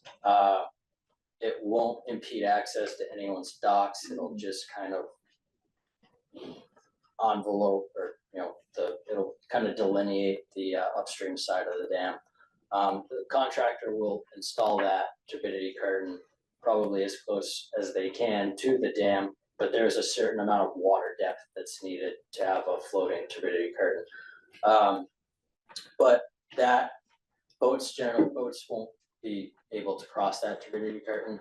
But there are other considerations that go along with time of year, lake levels. It would be nice to install sheet piles when the water level is low in the fall or the winter. It provides the contractor with a little bit more dry land space they otherwise would potentially would be dealing with if the lake level was at its full summer level. There's if folks are out on the lake recreating, there's might not be the most sightly thing to see a telescoping crane up on the dam. Whereas if that work is occurring in the winter, it's potentially just the ice fishermen, and that if they're out on the lake, they would see that. And the vibrations, if people are trying to enjoy the lake space, there'll be noise, there'll be vibrations, as we noted earlier. So if, I think depending on certain work, and it may just be as the work is occurring, if there does appear to be a weight that's affecting the contractor, then there might need to be a discussion about that, but recreators will need to maintain a safe distance during the work, from the work site. That remains to be determined, that distance, but there will need to be some distance maintained from the site. So would the road be closed if in the winter, the whole road, if the construction stops, would still remain closed, whether you're working or not, correct? Correct. So you're talking about potentially winter of 26, or heading into 27, and then throughout 27 for the duration of the construction. But 8 months into, whatever, into It'll go continuous without a break period. Yeah. I mean, it certainly seems like the winter time would be the time to install the sheet pylons. The other things, people's windows are closed, we're not outside doing things. It's certainly a less disruptive time than, unless you have a crazy winter with the snowman, you're not gonna have a lot of room on that site, no matter what. The equipment's gonna take up most of your lay down area and everything else immediately adjacent to it. So barring a crazy snowy winter, it would seem like that would be advantageous. Yeah, and it kind of lands during, towards the end when they'd be doing the finish work, seeding and paving. It lands during a period where that works normally. It's a good time to do that. So in the fall of 27 potentially. Whereas, would it be the greatest thing to be trying to end construction, heading into a winter, or trying to end construction in like the summer period, trying to get grass seed down, potentially that not taking and having some erosion occur. So what would be the reason not to stipulate that as the schedule? It just depends on the collaboration with the town and what we is determined to be the best starting point. Yeah, I mean, in your RFP, you can put parameters for when you want, things to start and end potentially. And I think that makes good sense to do it the way you're proposing. That's what our feeling was, but we wanted to have that discussion and get your feedback. Because there are things, yes, we've been talking a lot about the sheet piling, but obviously there's concrete work, there's a lot of earthwork. Those can't be done. It can't be done effectively during the winter freezing conditions. Just, if you're not gonna get good quality. Yeah, we'll take one. It will take a winter, correct. I thought I'd been following this project pretty close, but tonight's the first time I've heard 6 months, 8 months, and 12 months. When did the project move from a 6-month horizon to 8 months or 12 months? Well, if construction were to start in the winter or as the winter season is winding down, the lake levels are still low, but sheet piles can be installed during that period.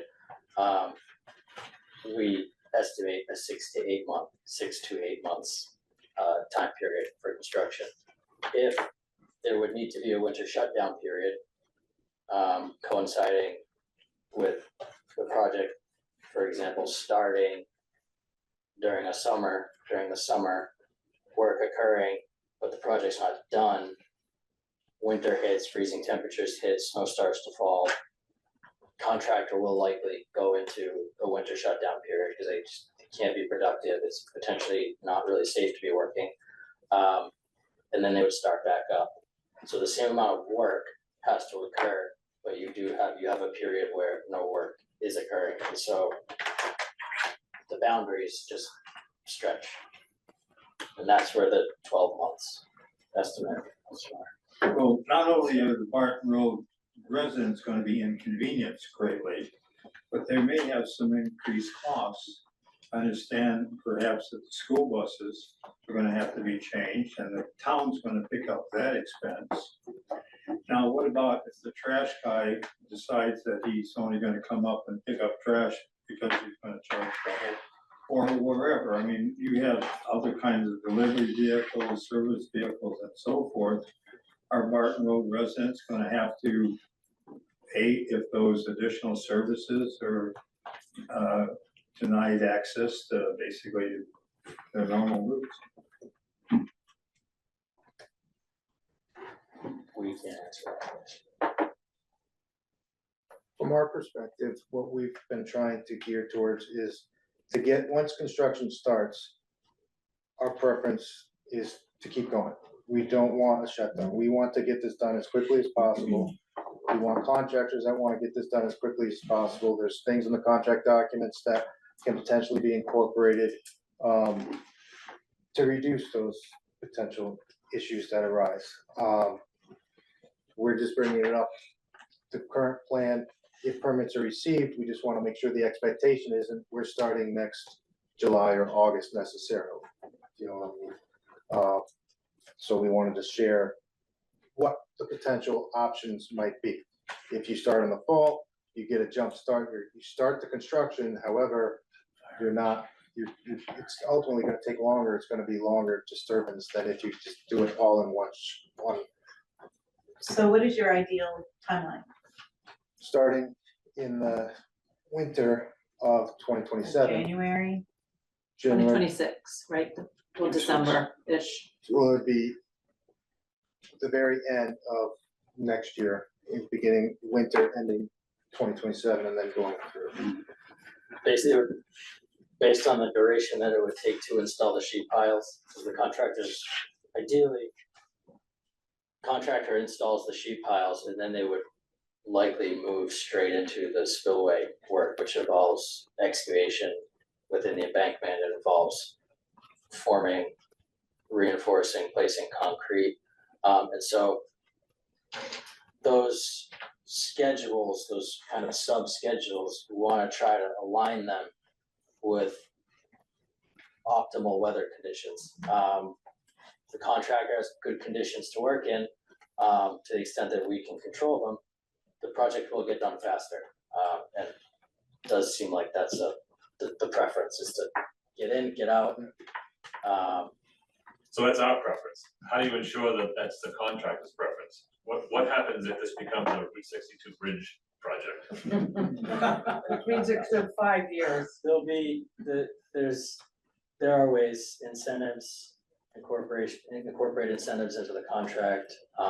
Every contract that we have as well, sorry, TJ, there are penalties, right? There are penalties, there are dates where construction needs to be significantly completed, and there are milestones associated with that. So part of the contract documents that we develop with the town has those penalties. They're typically applied on a daily basis. There's also, it's been brought up, and we talked about it once before in the past, and it's something to consider further.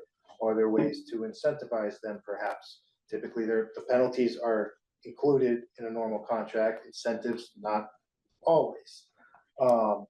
So there are penalties for them. And honestly, most qualified contractors, which would be the ones bidding on this, we review their bids. They want to get on to the next project typically as quick as the other one as well.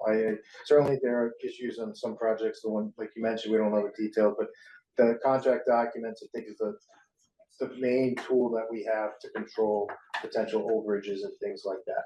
Where they have penalties, they have financial costs if they don't meet the deadlines.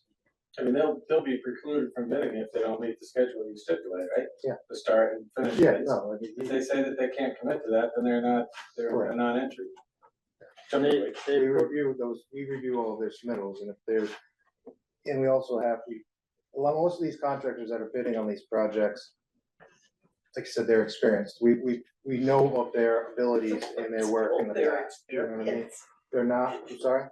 Let's hope they're experienced. But you don't have, dam work is somewhat specialized, especially work like this where you have an elevated pool level in the water and that type of thing. Like, you don't want a general earthwork contractor that might be familiar running equipment, excavators, that type of thing, to say, hey, I can handle this. You know what I mean? Like, they're not qualified. They don't have the experience. They might be an excellent earthwork contractor, but they don't have the combination of skills to work on a project like this, where we have that ability to evaluate their bids. And if we consider them not to be qualified, and there's a reason for that, even if they were the low bid, that doesn't mean they don't get the project. If they're not qualified, they're not awarded the project. Are you expecting a typical Monday through Friday schedule? That's what we are currently anticipating. The work hours are in a way to be determined, I think, the exact work hours. If there is the potential to have Saturday work hours, we don't want to restrict them over week, is our perspective. If we're trying to get this done as quickly as possible and they're working in spring and then into summer conditions like we are now, and they can take advantage of a Saturday that it's not raining, hopefully, then maybe in a year or two, then they should, we would have oversight, we would be there, we think they should. We can't force them necessarily to do that, or currently thinking of it, Monday through Friday, either 7 to 5. I mean, typically these contractors work 7 to 3:30, but in the summer, they can work longer hours if that's allowed. If there are issues with disruptions or, to property owners in the community, then that could be restricted as well. So potentially a Saturday could be a one-off if there's lousy weather and we need to make up some time on it. They could reach out and request to work on a Saturday, but that would not be the standard. Not unless we want to incorporate, if we want to say the standard will be Monday through Saturday, we can incorporate that in the contract documents. We can, if we feel as though that's. We might want them to. Yeah. I think certainly to allow provision for them to work Saturday if they're behind schedule, or if they have weather events that prevent them from getting a full work weekend would be reasonable. And we can get it flexible. Yeah, I don't think anyone wants to be overly disturbed, but we want the project to go as quickly as it can as well,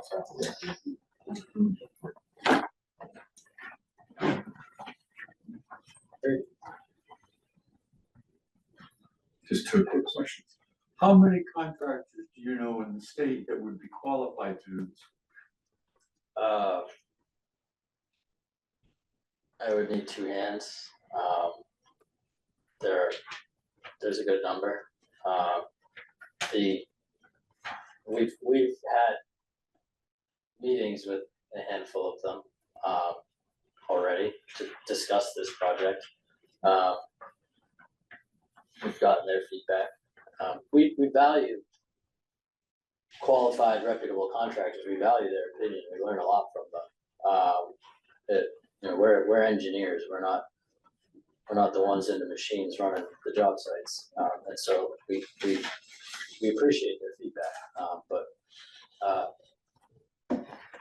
There's quite a few, that work on dam projects that we typically work on. Our point is, they're typically the more established, larger type of companies. It is a kind of a small, it's a rather small niche group of folks, which is probably why we know the majority of them.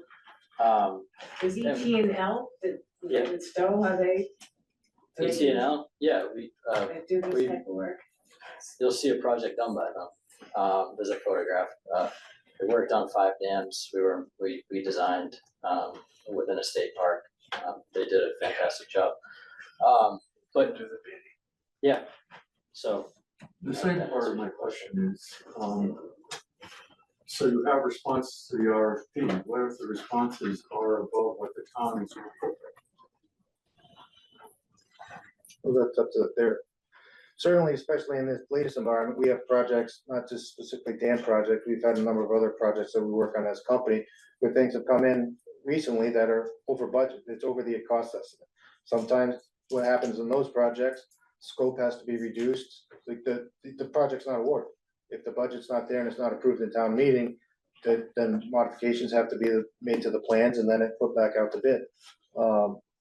So that's how it's typically handled. If there's not funding or any other funding sources that could be allocated, then if the town chooses, the project doesn't go forward at that point. But there is still obviously that overarching Office of Dam Safety requirement to repair the dam back in 2017. So it's important to get it done. But to your point, if the costs, it would have to be reevaluated. But so it could be 2028. Well, a lot of contracts now are coming in with a tariff rider. So is that gonna be an issue with funding within the town? We're hoping that changes next week. Just kidding. So when this would go out, like TJ said, the bidding would happen next spring. So we would just have to evaluate the conditions, at that time. We develop engineering opinions of probable costs, based on the best information we have at the time, but it all varies. Different contract, you'll get the same project, obviously, and their bids are different for each item. You know what I mean? They break it down differently depending on how they want to divide their money. So we would have something specific like that. We would just have to consider the environment at the time it goes out to bidding and see if we have to increase the cost estimate, that type of thing. But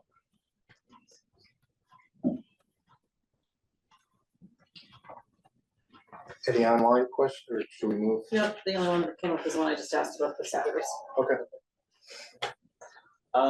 So construction activities and public safety. Oh, good. So during construction, there will be full-time engineering presence on site, observing the work.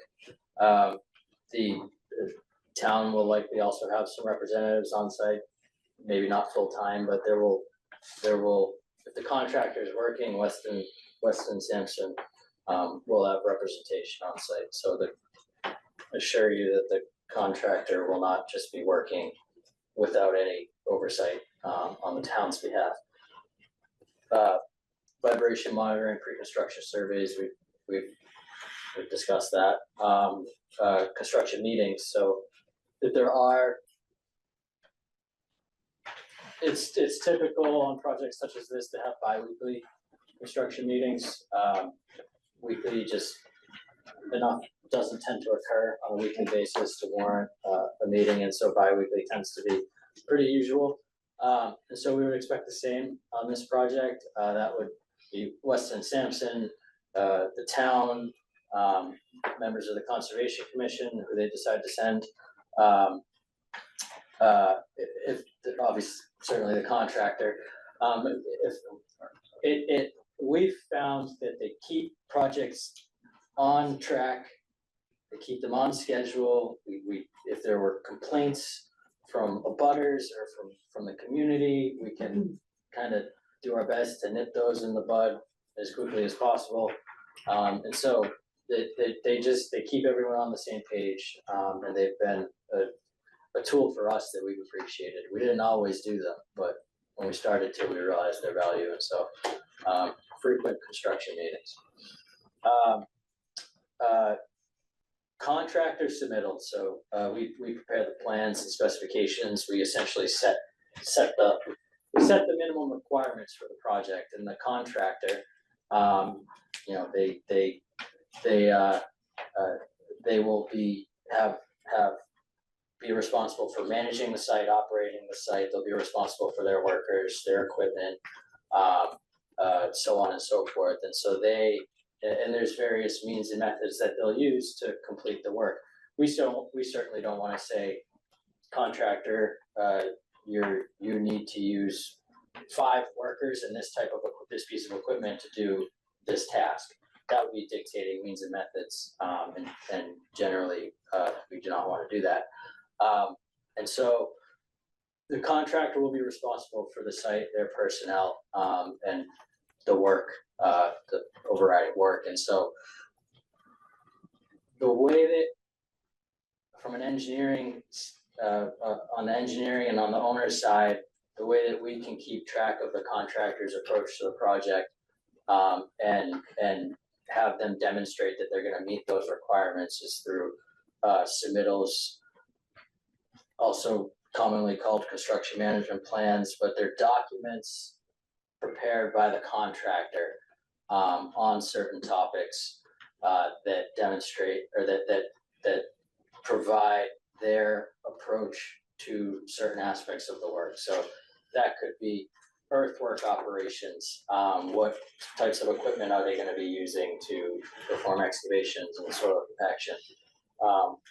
water control and bypass, what's gonna be the contractor's approach to ensuring that water from the lake still has a way to get to the other side of the dam, when they're doing work on the spillway.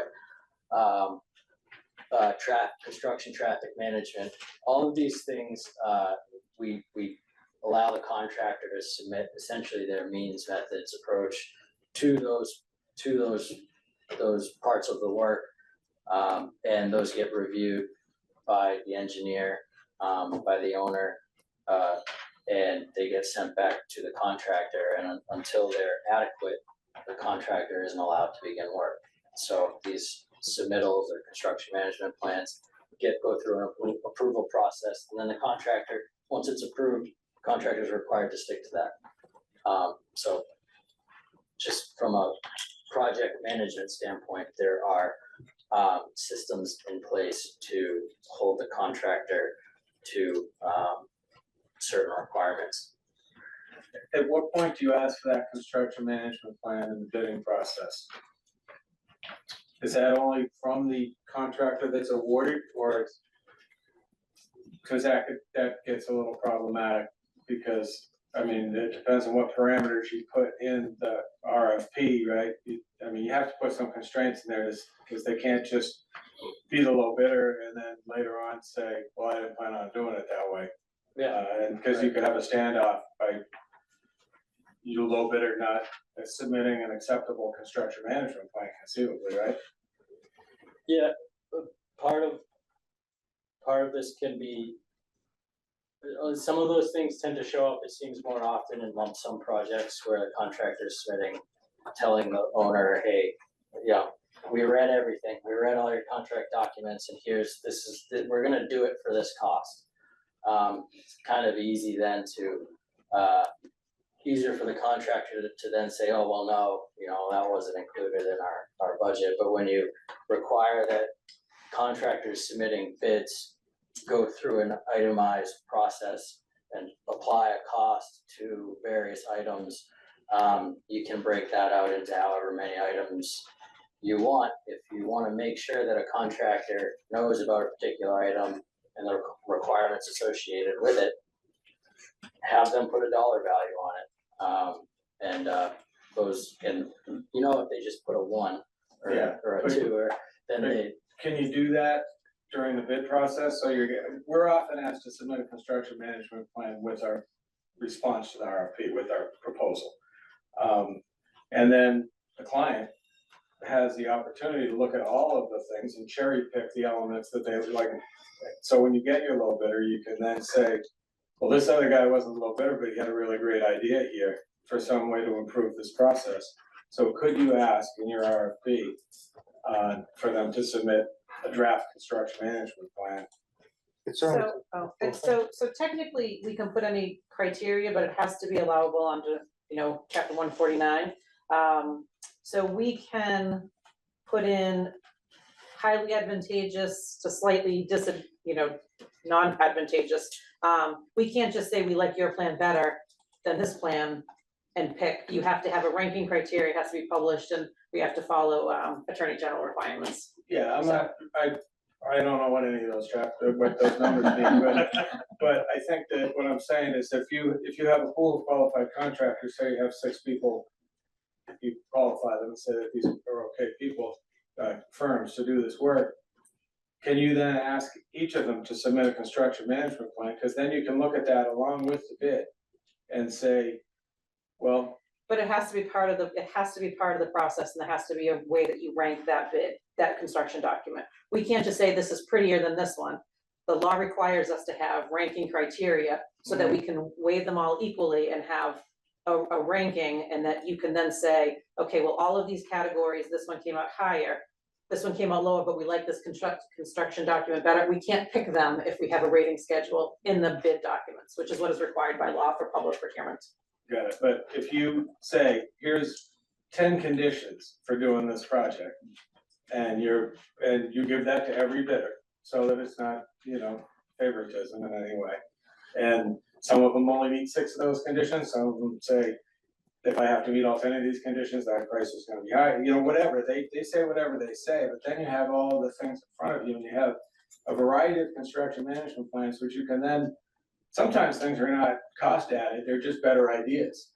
And you can share those with the contractor that is the low bidder, and have the opportunity to have an improved plan. Because you have this larger pool of people contributing their ideas to it. Is that something that would be considered? Conceivably, it would also be a time saver too, because you get those earlier rather than waiting for those later in the process. Well, you're already married at that point, right? You've already awarded the job then. So then, now that's where you get into your extras. Now that's a change order, if you want us to do it. So if you have those things in front, then you can at least weigh them out. And I agree, you have to do it fairly. You have to have a gradable criteria, but I think that if you had your parameters identified, that would be a reasonable way to go. We get put through it all the time. We don't get the job sometimes, and they take our ideas and use them. And I don't blame the owner for doing it either. It makes good sense. Might be something to consider. Yeah, well, thanks, Dan. Road closure, soft subject. Road will be closed, as we've noted, during the project. There are, this has been discussed with the police and fire chief. There's a strong preference to just close the road to all traffic, all motorists, including emergency response vehicles, pedestrian traffic, bike traffic, walking pets. The site is essentially barricaded off from public access. There's advantages to that from a project standpoint, project schedule standpoint, and just from a risk management standpoint from the town side. Fire and police departments will coordinate emergency response provisions. I think that'll be discussed. Public will be kept informed. I think communication will just be a really important part of this. When the road will be, folks will know well in advance when the road will be closed, when the closure will commence, and they'll be kept in the loop as to the schedule and anticipated road reopening.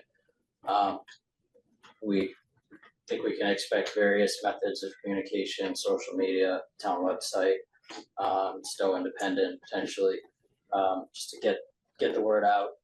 People know well in advance and can plan accordingly. Here's a kind of a focus view.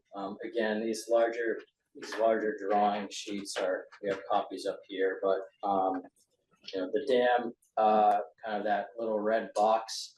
And so you can, the general detour or bypass route is the heavy black dashed line. So the orange boxes are locations of custom signs contractor will be required to provide and maintain. There'll also just be standard detour signs along the routes as necessary that are posted along the roadways. But as you can see, if the site is inaccessible for travel, then you'll either you'll be using Sudbury Road through Stowe or Main Street through Hudson to get from one side to the other. Construction traffic. So that was kind of that. Oh, one thing I did forget to note. Turnarounds. So I hope this little pointer works. There'll be a north turnaround and a south turnaround, so just adjacent to the dam. So the north turnaround will be at the corner of Barton Road and Pine Point. That area is generally wide enough to accommodate most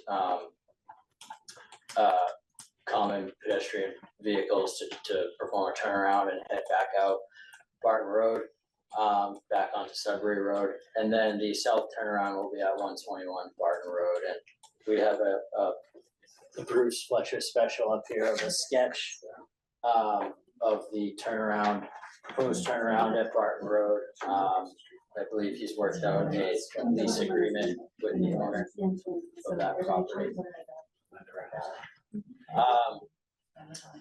So that was general public traffic, pedestrian traffic. This is more specific to construction traffic. So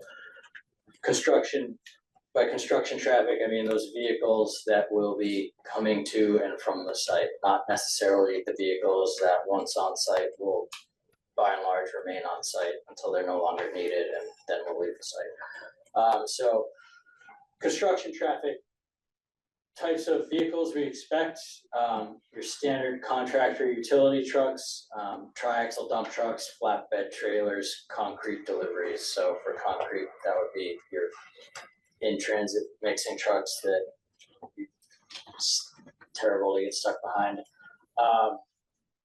Construction traffic will be flow from the north via Sudbury Road. So generally, there will not be any construction traffic to the south of the closure area. So this will all be coming from the north through Sudbury Road. Personal vehicle parking, the contractor will be required to secure an off-site location, and Bruce has done some research so that we'll be able to curate a list of potential locations so that contractors are all provided with the same information so that they can try to work through negotiations to, for example, lease a location for their personnel parking. There's just insufficient space on the site to be accommodating personal vehicles from contractor staff. The intent is that they'll each morning they'll meet at this location and they'll pull over in their contractor vehicles. That will limit construction traffic up and down Barton Road. It'll also keep stationary vehicles off the site, unless personal stationary vehicles. The contractor will be required to submit a construction management plan, construction traffic management plan. That will go through all of the specifics about signage, posting of signage, maintenance of signs, what those signs need to specifically say, how long they need to be in place, when they need to, all of the specifics. Again, we will set the minimum requirements for the contractor, but they'll submit their traffic management plan. What can be expected in terms of construction activities? Obviously the big one, sheet pile installation. Following that, there'll be soil excavation, filling, grading, compacting, general earthwork activities. In terms of concrete, there'll be form placement, placing and tying off reinforcement and pouring concrete. And then all of the finish work, such as seating and paving, guardrail installations, those kind of finished elements of the project that don't really typically require heavy equipment. In terms of on-site equipment that we expect the contractor will maintain. So again, the previous list of equipment was the ones on wheels coming to and from the site. These are the more specialized pieces of equipment that will be delivered to the site and generally remain on site. At least that's our expectation. And that will include this may vary throughout the project depending on what activities are being performed. For example, pile driving crane will only be needed when the piles are being installed. After that, it will be taken apart, put back on a flatbed, and taken off the site. With all this equipment, if they damage what's a fragile road to start with, because of this project, if you're going up and down that section of Barton Road, is a contract responsible for repairing that? And when you look at the list of equipment, you talk about a year's worth of work. I'm just curious about, I know it's a private way, but when it's damaged due to this, is there any obligation on the part of the contractor to at least get it back to Oh, maybe we don't want it the way it is now, but. It can't be getting worse. I guess if it makes the road fall apart, do they have to restore it to its current condition? Yes, those are typical clauses in contract documents. If contractors disturb or disrupt surfaces such as roadways or lawn areas beyond the limit of work, outside of what was in their scope of work, they're responsible at their own cost to repair those areas, restore them to the condition that they were in before they disturbed them. So if a road is in its existing condition deteriorated, that's something that does have to be discussed, because it may be difficult to determine, okay, this was damaged by the contractor, this wasn't, we're coming off a heavy winter and we've got. Well, would that be another item that you survey first and say, I mean, it's certainly not gonna improve with all this additional traffic. And that section of Barton Road is not as bad, nearly as bad as other sections, so it's passable at least, but it's, you know, the equipment you're talking about bringing down this road is serious equipment. And, you know, I don't know if we're gonna have a question period after this, I don't wanna get too in the weeds, Hydraulic excavators, so your usual tracked, medium to large size excavator. Various other small pieces of equipment such as walk behind vibratory plate compactors, skid loaders potentially, other contractor items including their, dumpsters, storage containers, portable toilet, things of that variety. And so that takes us to the end of that section. And all these are only going from the north side? None of them are coming from the south side up to Barton Road? Of Barton Road? So we have a question online. The plan didn't seem to detail the removal of the old outlet works after the commissioning of the new. The old inlet will have to be removed within the sheet pile wall. Will the embankment be breached to remove the old culvert? So again, one of the synergies that sheet piles provide in this case is that they'll be installed upstream of the existing spillway or outlet works. And so those sheet piles will form what will essentially be a temporary dam. So excavation or removal of the existing spillway thereafter can be performed in dry conditions. There'll have to be some supplemental dewatering, but you will not have a lake flowing through what used to be a concrete spillway. So the sheet piles themselves will retain the lake behind the active work area at that point, which will be construction of the new spillway next to the existing spillway. Once that's able to be brought online, the existing spillway will be removed. That embankment, that cavity that remains will be backfilled with engineered compacted backfill, and that embankment area will be restored, and it will just become a roadway embankment again afterwards. I think it's worth noting too, the existing spillway elevation is quite a bit higher than the new proposed one, meaning when we go to excavate that, it's been a consideration from permitting standpoint as well, where the discharge now is several feet above the toe on the downstream side. So that creates issues with erosion, that type of thing. But what helps us with it being up higher, the depth of excavation to remove the existing one isn't as deep. You know what I mean? So it's certainly, it'll be taken out and backfilled. It's just, we won't be going to the bottom of the new dam. You know what I mean? Like, it's this shallower excavation to take out the opening. Could a recommendation be made for road closure signs, instead of just saying close at the dam, give an actual street number, so delivery drivers that are not familiar with the area would know where the road would be closed? Good idea. Yeah. That's a good idea.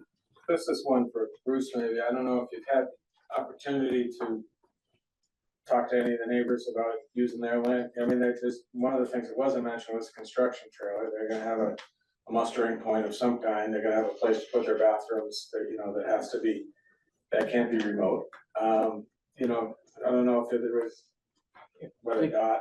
We figured they could be using your bathrooms. I'm not gonna put a coin drop on it. $10. I have talked to several people, I've had 2 offers. And I have a list of a half a dozen properties north of the dam and south of the dam that I, going to approach. That look like they're good places for parking and maybe even, whether or not they need a construction trailer is a good question, but if there was one, if there was a need for one, I have identified a half a dozen, like I say, properties north and a half a dozen south. And hopefully we'll get some folks to agree to let us use their driveways or yards or whatever. I mean, I don't perceive there being more than 10 or 12 workers on the site at any time, probably. It's mostly, it's an equipment heavy job, not a personnel heavy job, in my mind. But if you're gonna be working in the winter, you still have, people need a place to go get warm. People need a place to go to the bathroom. People, you need a place to put a dumpster. And those things have to be close. They can't be down the road. Question about ET&L is a good one. They actually are close enough that they could use their place as a marshalling yard to stage a truck until they're ready to have it. It's reasonably close, but that would be another consideration. You can't, even if they have a little place to put their trailer and park a half a dozen trucks or something like that, you gotta have, the sheet piling is gonna come in. They're gonna have, those are huge trucks. How long are the sheets? 40 feet? At least. Yeah, so it's gonna be a 65-foot long vehicle anyway. You're not gonna turn around a 65-foot long vehicle in Pine Point and Barton. So it means you're gonna probably have to back over the hill, which means probably having a 2-officer detail. So we're not, I talked to Bruce about this. We'll use the on-duty shift because why would we add the cost to the town when backing up maybe 20 minutes, a half hour, 45 minutes, whatever it is. And that, and we can use on-duty personnel, or if I have to pay like an overtime for an hour, like let's say it's 7 in the morning and okay, and it's snowing and I need the regular patrols that I can hold over the midnight shift. We can just do like an hour of, okay, you guys go out there, assign an hour, make that work. Right, I use the term detail, and I guess it doesn't necessarily mean a paid detail, I just mean you need a police officer to direct, someone's gonna stop traffic at Sudbury Road. And we talked about this, and we're like, Sudbury Road and at Pine Point, and I can't guarantee that someone's not gonna come out of a driveway. Sure. Because I don't know when people have coffee and they finish to go to work. Yeah. So, that person's gonna have to wait in their driveway for a few extra minutes. Question for the chiefs, emergency response. So sudden cardiac arrest, survival might be up to 20% in a sudden cardiac arrest. There's gonna be delays of accessing the area. The keys are pulmonary resuscitation, people trained to do CPR, bystanders, increased survival, AEDs, automatic external defibrillators, increase the survival, and calling ACLS, advanced cardiac life support.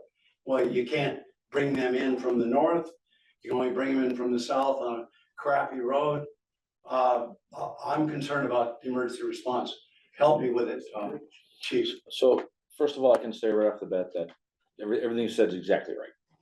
And I'm a doctor and worked in the emergency. so, yep, okay, so then, yep, so I can use some industry term with you if that's okay. I have got a mutual aid agreement with the town of Hudson. For them to come in from the south side, if there's anything on the south side of the dam. We would be dispatched with our apparatus as well, so you would have Stowe fire apparatus and ambulance en route as well. You'd have this Hudson fire engine on board, responding to the scene as well. But you can't get in from the south side. It's gonna take you 10 more minutes to get in from the south side. So if we come in from the south side, like Hunter Ave, to get to anybody on Barton Road on the south side of the dam, they can come in from Hunter Ave. And all the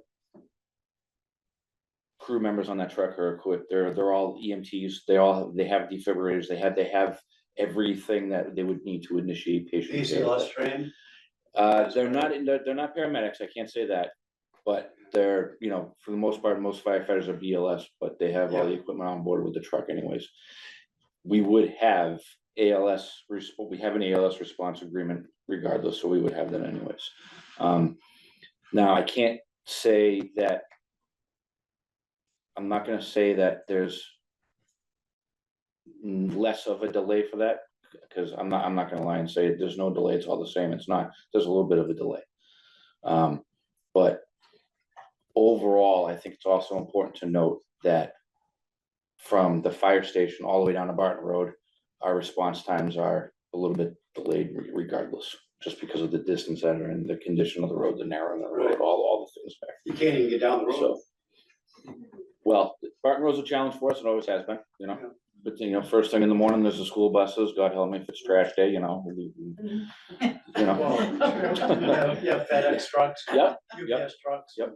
Good luck getting by them. Yep.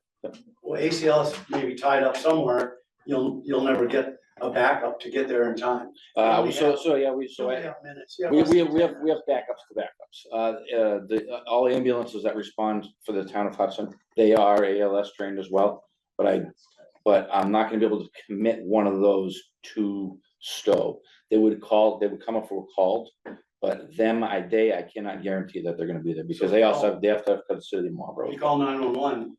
So when you could you delegate, could that be, if it's Barton Road, could you say ACLS would be our preference? Sure, and they always do that. When anybody in the town of Stowe calls 911, if for a medical emergency, right, it gets EMD, emergency medical dispatch, it gets EMD'd. Okay. They talk to somebody else, another dispatcher, that given the patient's information, they decide if it meets the criteria for an ALS response. Well, if they're unconscious, you have only minutes. Yep. And you ain't gonna get there. Even if we were a mile away, we wouldn't really be able to get there in time, just because it has to go through the Maybe chain. put an AED in there in a box on Barton Road for us. Quite possibly, and I'd have to make sure that everybody on Barton Road's trained to use it, and then I can't have, Anyone with, just CPR training. Yeah. Can use them, and they're dummy boxes. then it has to, you can't Anyone keep, can use them. yeah, you can't keep them outside in the cold, so they have to be a thing, but. They're just questions, I don't. Yep. like No, contingencies. these I are like good. to have contingencies taken care of. No, 100% right, 100%. So we have, like the chief was saying, when you call 911, you're gonna get one of, even if it's from a cell phone and you text 911 or you call from your landline, you're gonna get a Stowe dispatcher, if you're within the boundaries of Stowe. It used to be the first 911 call from a cell phone went to state police and then it got transferred. That's no longer the case. Okay. It actually comes to Stowe. Furthermore, if you have your cell phone and you have that emergency information filled out on your cell phone, we now get that information automatically when you dial 911. So that information is relayed to our dispatcher. We have an agreement that with, is it Samara? Yeah. Samara, so when you call and you say, I'm having a medical, the dispatcher automatically switches you over to the EMD. They have that criteria, and then there's, I think, 14 trucks, 12 trucks, ALS, or 6 Yeah, trucks? there's 6 trucks for 28 communities, 29 communities. So they service everybody. They determine, they start asking those questions, give pre-arrival instructions. And then at the same time that's going on, the very same time, the dispatcher sending the police officer and the fire department and ambulance, and they're automatically dispatching it. And then they'll let us know if they're sending an ALS. Typically in cardiac cases, absolutely, they do. I've said it before. My office could be sitting at the end of Barton Road, and he's not gonna get to you in 4 minutes. It's not gonna Right. happen. Yeah. It's not gonna happen. I have to make the same plans of like, what do we do in an emergency? What if the officer is at the Harvard line? It's gonna be 12 minutes. Right. And that's pushing themselves, and they're gonna make sure that they get there. For us, what we came up with on the police side of things, if there's an emergency call, then Hudson, under our mutual aid agreement, Hudson has sector cars. They have a sector car for just the south end of, or that side of town, not their south, but so their west end or whatever, east end of town. That car will respond to Stowe calls. We will show up and we will take over, and then they can leave. If it's just a routine call, like somebody, like a fraudulent credit card use or something, then our Stowe officers will respond with normal speed, normal traffic, like they normally would. Yeah, I'm just worried about the sudden cardiac event and you have 6 minutes, 5 minutes. Yeah, I worry about that too. Someone's doing CPR for 20 minutes and there's no relief and no one knows how to do CPR. It's not a very good situation. And that can happen anywhere. We could be, we could be at an accident. So we're a little isolated, we'll be a little more isolated down there. So, yeah, thanks, Chief, for thinking about it. I don't know who's. My big concern is Barton Road. The potholes. I understand the bylaws have now are in effect. I'm not gonna go there. However, there's gonna be more people using this road because a lot of people will go up north. You know, when they leave, everyone's coming down Barton Road. What I would highly recommend and highly consider is that before the construction starts and during the construction and after the construction, that Barton Road is allowed to have the potholes filled again. We are paying out of pocket for this now, because I understand what you said, but I think with the extra amount of traffic, and it's not a lot of money, that the town should be filling those holes all through that time period, before, during, and then completely after. Because the road is so bad now that any emergency, 2 cars, it's gonna be a disaster. So I don't disagree, and I just wanna clarify, there's no new bylaw, this has been in effect for decades about the private roads, this is nothing that has been new. Except we've been here 45 years, and this is the first year they've never taken care of our road. Well, but I think, and Dan can certainly speak, but, you know, there's the entire town, obviously, we have limited crew and limited funds. Town meeting appropriates funds every year to maintain private roads. There's only so much of that can go around. We have a extraordinary number of private roads in this town. But I will let Dan speak to, since it's his department, more about what's going on currently. Yeah, so, and I drove Barton Road today. It's a pleasure. Yeah, no, it certainly is. No, there is a lot of potholes. We just haven't been out there, and I'm brand new to the town, obviously, so I'm coming into this kind of late, but, we have areas in town, main roads that we've struggled to keep patched, to keep, holes, filled, to keep, any claims down.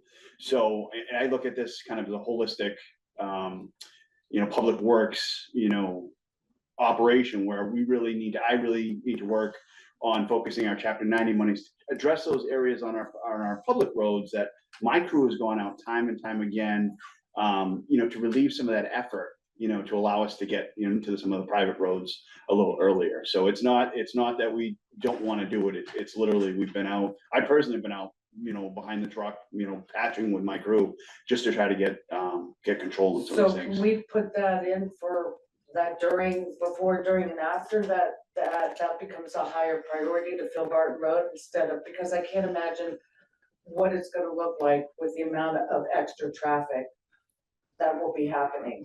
With the people going up and turning around, coming back, people that normally go north on Barton Road are all gonna be coming this way.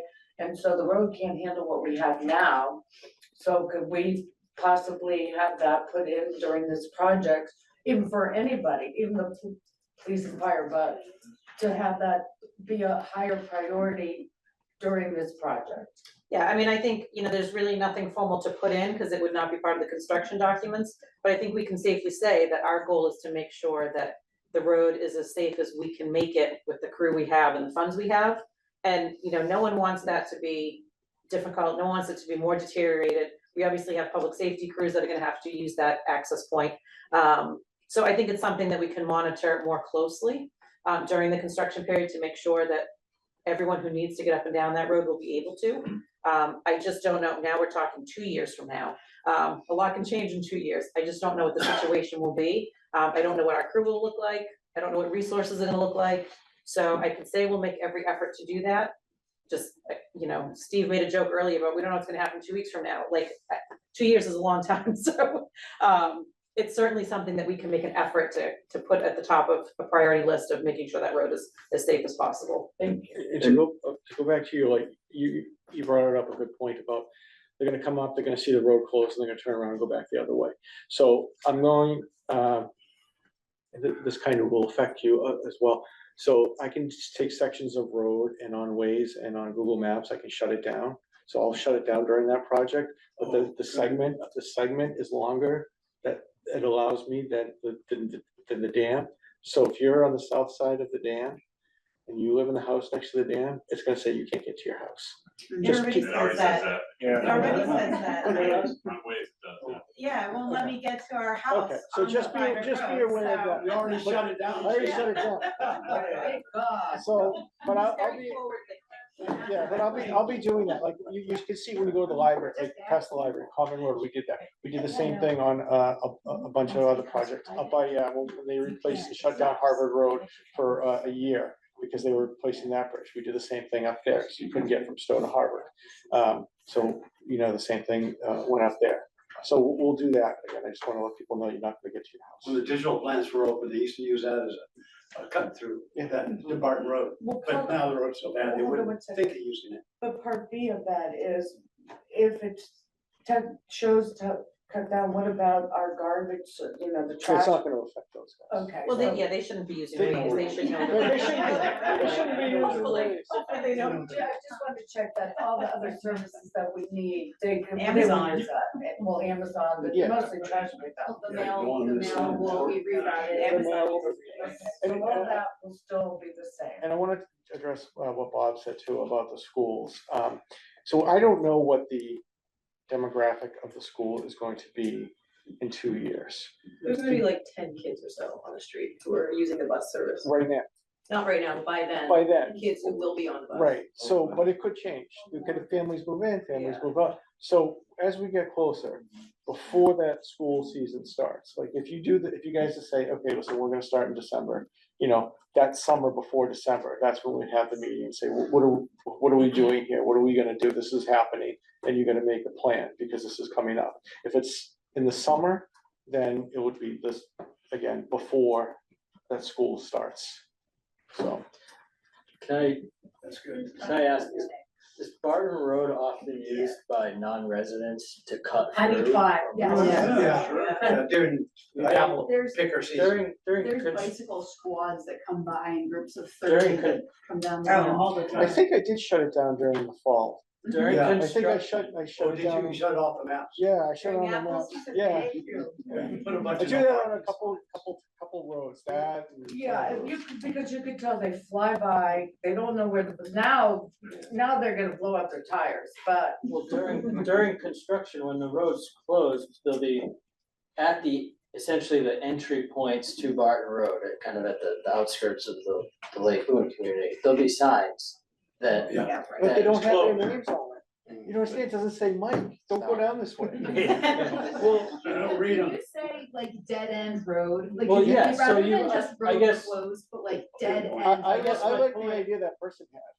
But- Road closed. Yeah. Road definitely closed at number 120. You're not going through, like, we can put signs, and then what happens? People get sign blind, right? You just keep going, They do. and you just drive past them. I guess what I meant to, the point I meant to get across is that you may find that during construction, when the road's closed, there's potentially less traffic. Well, no, because you have to understand, a lot of the people, on Barton Road, I don't know how long it is, but a lot of people go right to go up the north side. But now everybody who's from the dam is going left, and so that's more traffic going this way. And any construction vehicles or, people that might come in on the south side, the road can't handle what it is now. I mean, Yeah, I just mean with reference to the folks who don't actually live who may use it as a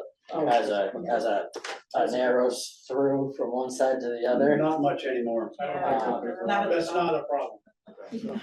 But I would say though, based on, like, you guys, Bruce, you're gonna have like information on how people can contact you during this whole project, right? Yeah. If you see something going on, like, hey, listen, this guy, I know he's on the construction crew, and he's ripping through here. You can make a phone call to Bruce, you can make a phone call to us, and we can go down and address it. We do the same thing up at Minnetonka Airport with the kids that go to the school up there for, because they think they come out at 3 o'clock and they rip up Boxborough Road and, it's a fast lane to the highway. We address it. you And know. you don't tell them who called, because then it's in the paper, and then they kind of. No, right now it's FedEx. So, They rip it out. so we have ways to address it. The kids at the school, we work with the school and they get sanctioned and then they get suspended and they have to repeat their semester. They don't wanna do that, so that's how we deal with that. Down there, we could say, listen, this worker is causing, you know, an issue to the point where the police are now involved. Either he corrects it or the next time he's not gonna, Thank you, we're not gonna have that conversation. There'll be more enforcement instead of education. thank you. I think your hand was up for a while. Thank you. The turnaround at Pine Point in Barton, is that to have construction vehicles turn around so they're not coming down Pine Point? Because although we're not as bad as Barton right now, there are some deep craters in our road. So are you going to avoid having construction vehicles going down Pine Point and you anticipate them backing up or turning around?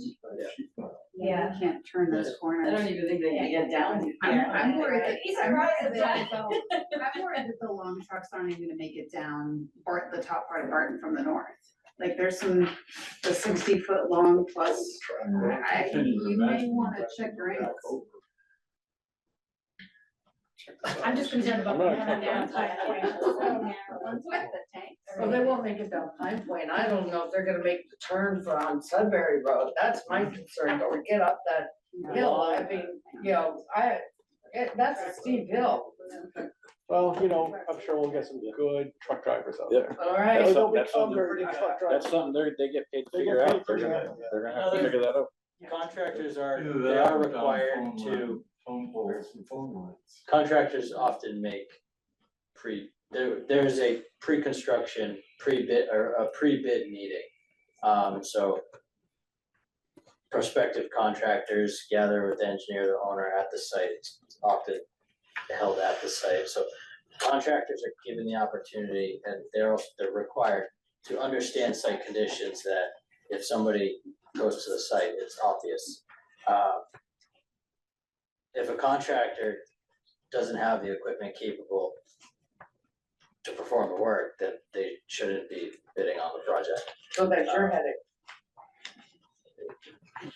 Well, I think it'll become theirs, like, as I Right. stated earlier, like, here's the timeline, you go to war, guess what, there's starting to be penalties. Yeah. Okay. Then it's, now you get the equipment that you can do to complete the project. For, No, go ahead. for busing, should we assume I think most of the kids on Barton right now live on the south end of this. So should we assume that we're gonna be driving to a stop like in Hudson? So I'm gonna have Like to what work the with, hell? Ross McKern and, Rob, Freicourt, whatever Rob's last name. Frieswick, thank you. On that, when that comes up, because it's not just Neshoba too. It's also, you know, the Minuteman buses and Yeah. all the other schools, that we have to deal with, but we're gonna do that closer.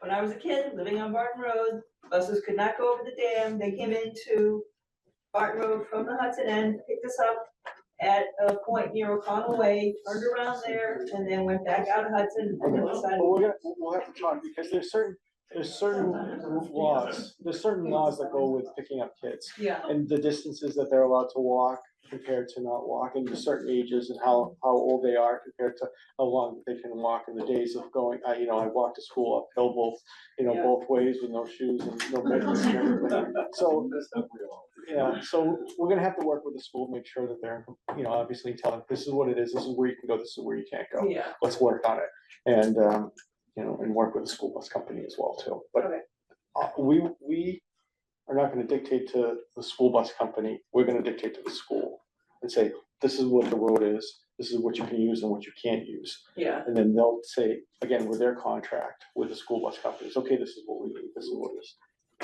A question for the fire chief, and this is a follow on what Dr. Winters was saying. Would it be possible for the fire department to put on some kind of a CPR program? Anybody from Barton Road could attend that wanted to, and address the issue of what you need to do just to keep the heart going. I mean, not to solve any problems, but if it's a spouse or somebody close to them, I'm sure if I was laying there, my heart stopped, I wouldn't care who's pumping on my chest, just somebody.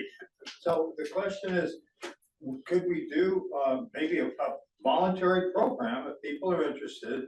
And maybe address both the issue of CPR for cardiac arrest, and also the fact that fires, and particularly the modern homes, are a real big issue. And maybe if you want to do some things of what they could or should or whatever do. I'm just saying, the times are gonna be compromised. So what can we do to make people better prepared for an emergency?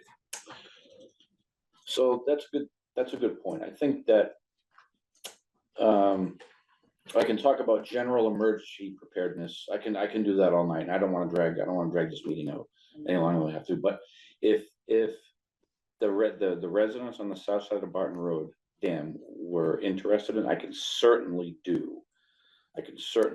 hold some sort of an emergency preparedness. I don't know, maybe some kind of workshop or something along those lines, things to look out for, and you know, because as Mr. Collins mentioned, obviously, yes, response times are interrupted here a little bit, and like I said, so yeah, I can certainly look at doing that if that's something everybody's interested in doing. The American Heart Association may come and teach a BLS, a basic life support course, offer it, and people wanna attend, they could. If that's, I encourage everybody to become CPR certified. I think everybody should take the class. I mean, we have to take it by law, as police officers, but everybody gets 2 years for their You have to certification. re-up every 2 years. No, for police officers, it's every year now. Okay. So, I encourage everybody. I'm surprised that there are other professions that don't require it, which I believe need it. That's another story, but we could absolutely, we could work together.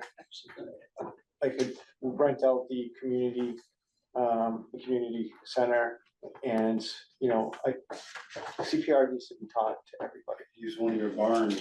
We took it, Yeah, you 2 years ago. You can take it. You don't need us to tell you how to take it. Anybody can take it. So anybody can take it. You don't need us to facilitate that, but there are classes everywhere, so, and I encourage people to take it. Yeah, I have CPR instructors on staff at the fire department as well, because we have to do our CPR every 2 years. I don't know why the police don't know why that's doing it. Maybe we don't remember. But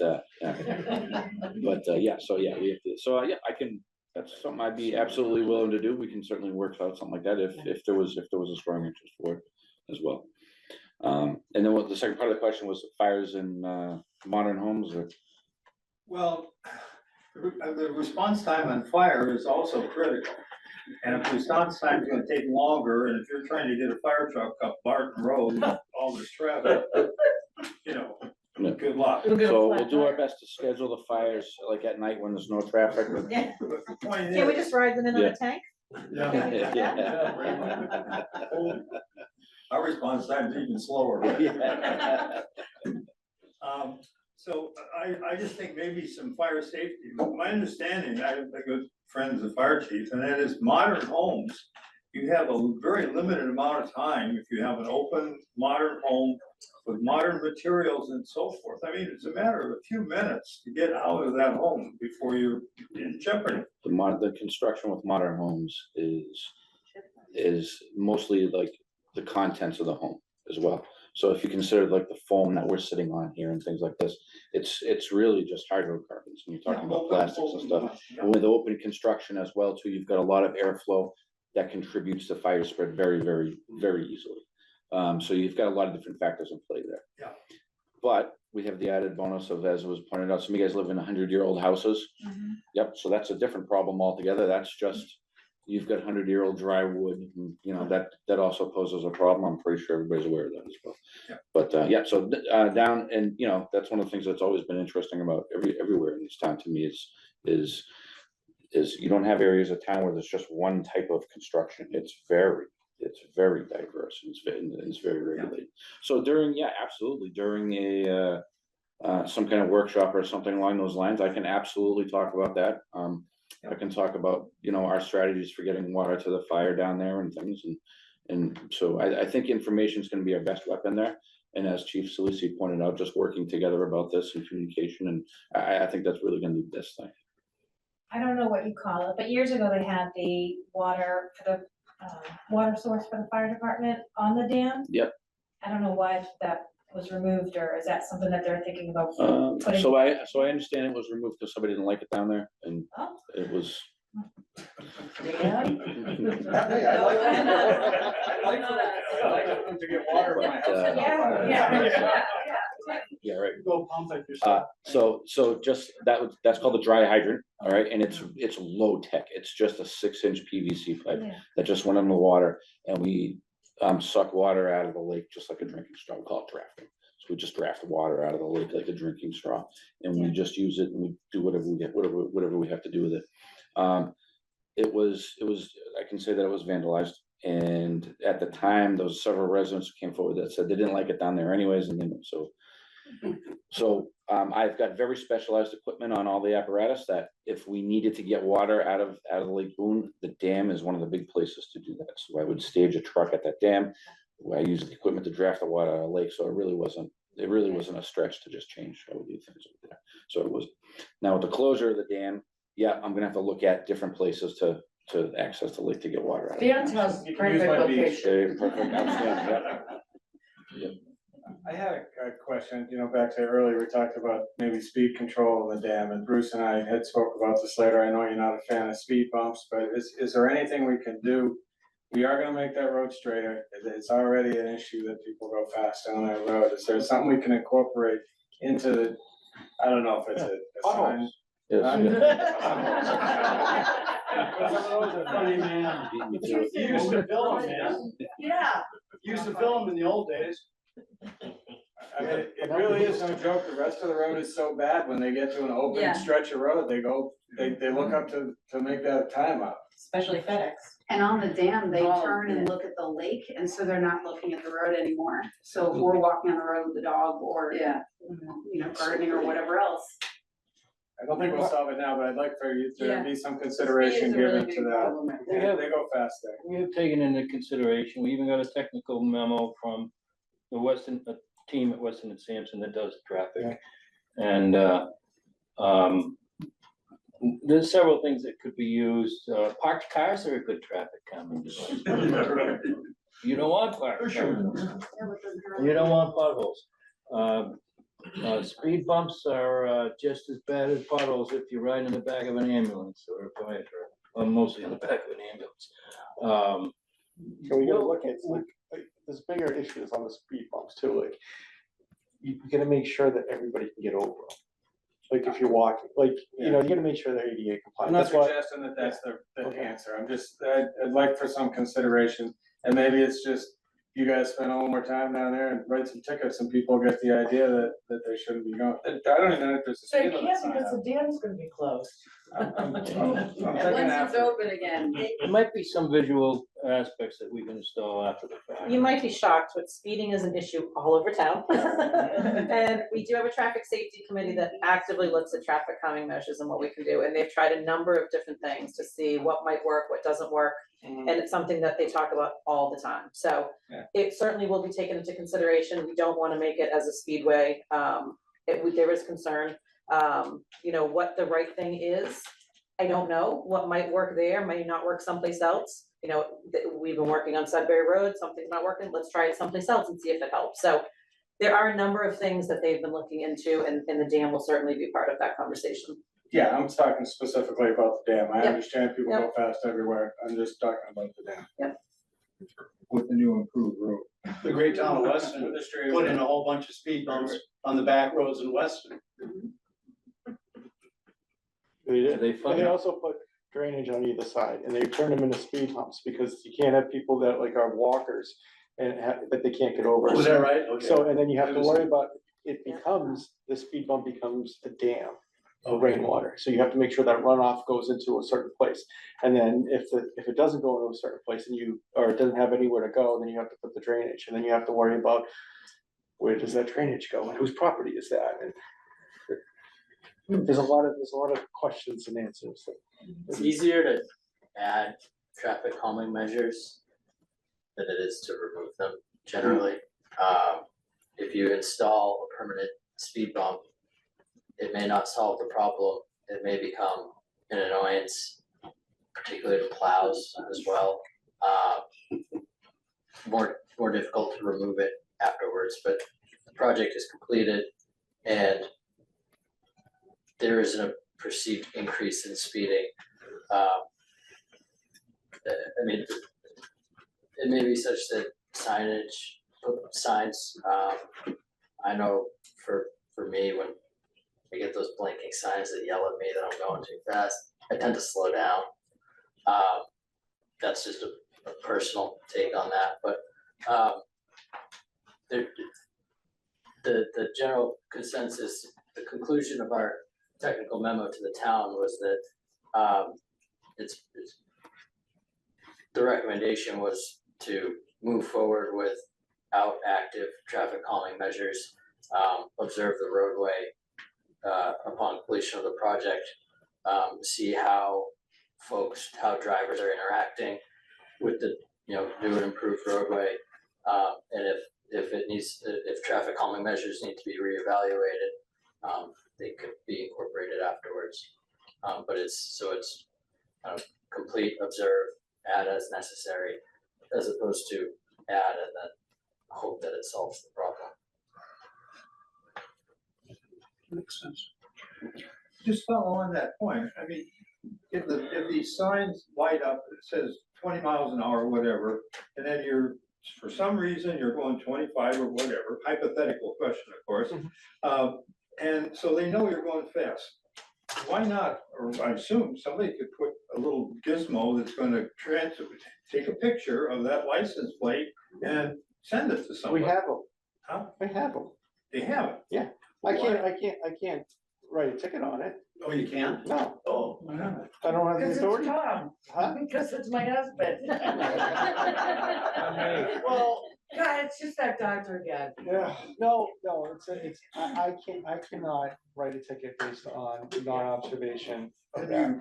Electronic tickets Can are. you issue a warning or something? Is it a state statute? Yep. Oh, is that right? Yeah.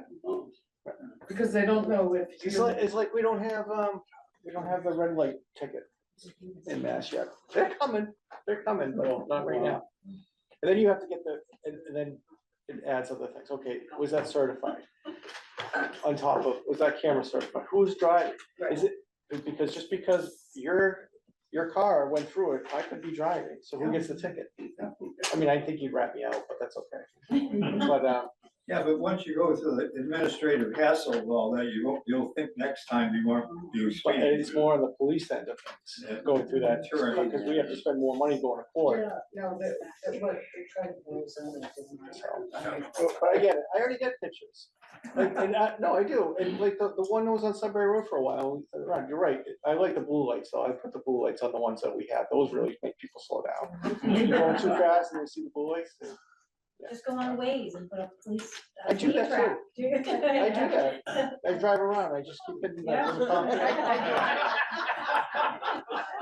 You gotta do it too, like, do it, and what you do is you have your neighbor come out and confirm it, and then all your neighbors confirm, and that's how it lasts longer.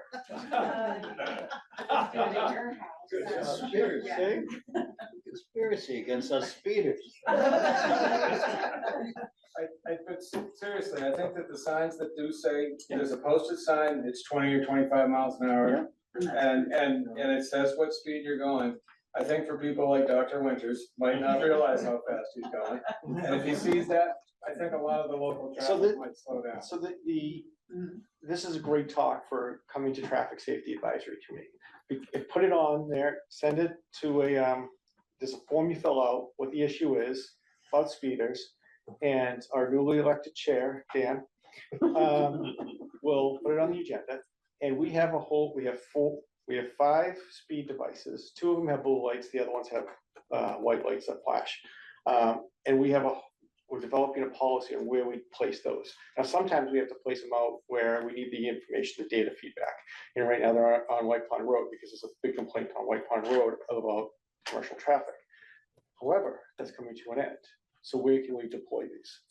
And then, so But I'm Road. thinking of like, but on Wheeler, is a Wheeler, the one that goes by Butternut, there's a permanent sign there. Yes. And if you include it in the package, that would be part of So the I'm bid, gonna- so we don't have to go back and get funds approved for it and everything else. So if So you say, put those up as part of the bid package, then it would be a done deal. So 14,000. And we got them on grants, that's how we got those other ones. And I don't, will there be poles on the dam to mount something like that on? No. Anything's possible. Yeah, I don't know, I would think that if you can incorporate it into the project, and then it would be part of the project, and then you don't have to go for separate approval. That's all. I have a question for your temporary ones. Do we have any more slides? I don't know, that's a good question. There are, but we can zip through them because I think they're Yeah. It's what to expect afterwards. kind of just rounding things off. Yeah. but, Okay. It's my bedtime. All of us. All right, what to expect afterwards. The safety of the dam will be significantly improved. It'll essentially go from poor condition to good condition in the eyes of the Office of Dam Safety. It'll have a maintainable clean slate. And the ability to control the lake level for day-to-day operations and to facilitate annual drawdowns will be improved. And it'll just a more resilient structure for extreme floods. How will the dam, in particular the new spillway, be operated? It would be operated by the Public Works Department. Operations are pretty straightforward and manual, not much different than what you would do with the current spillway. Stop logs be removed manually. Those are kind of a set it and forget it mechanism. The bottom drain valve, the low level drain, that will be a manually actuated valve that it's either open or closed. It would only need to be open if you needed to quickly remove water from the lake, or you needed to draw the lake level down below the drawdown level that the stop logs provide. Use and appearance, again, we're really doing our best to maintain the dam in a proper setting. Steel back timber guardrails. I think we can go skip over the platforms. The embankment, it'll still be an embankment dam. The downstream slope will still be grassed. The road, we're essentially gonna make the dam look like new, but it won't be new, but it'll also not seem out of place. And you can expect that the project will be of a high quality. This project was 5 dams within Massasoit State Park in Taunton. The Office of Dam Safety hired us to design these rehabilitations. This particular work was done by ETNL. They did a bang up job. This is a project in Arlington Reservoir Dam.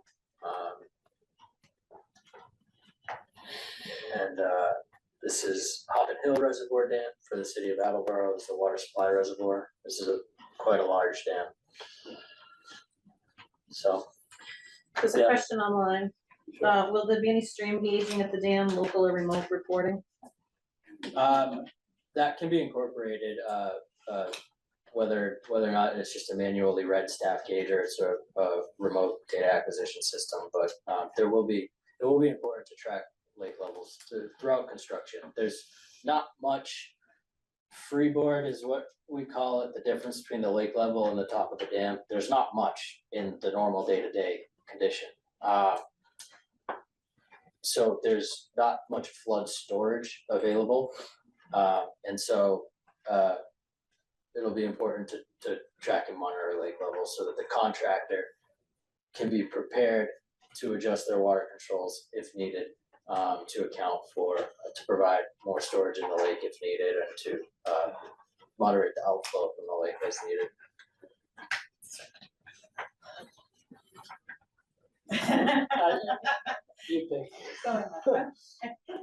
What is your best case scenario time-wise for driving the filing? So like best case, worst case? In terms of duration? In terms of, yes.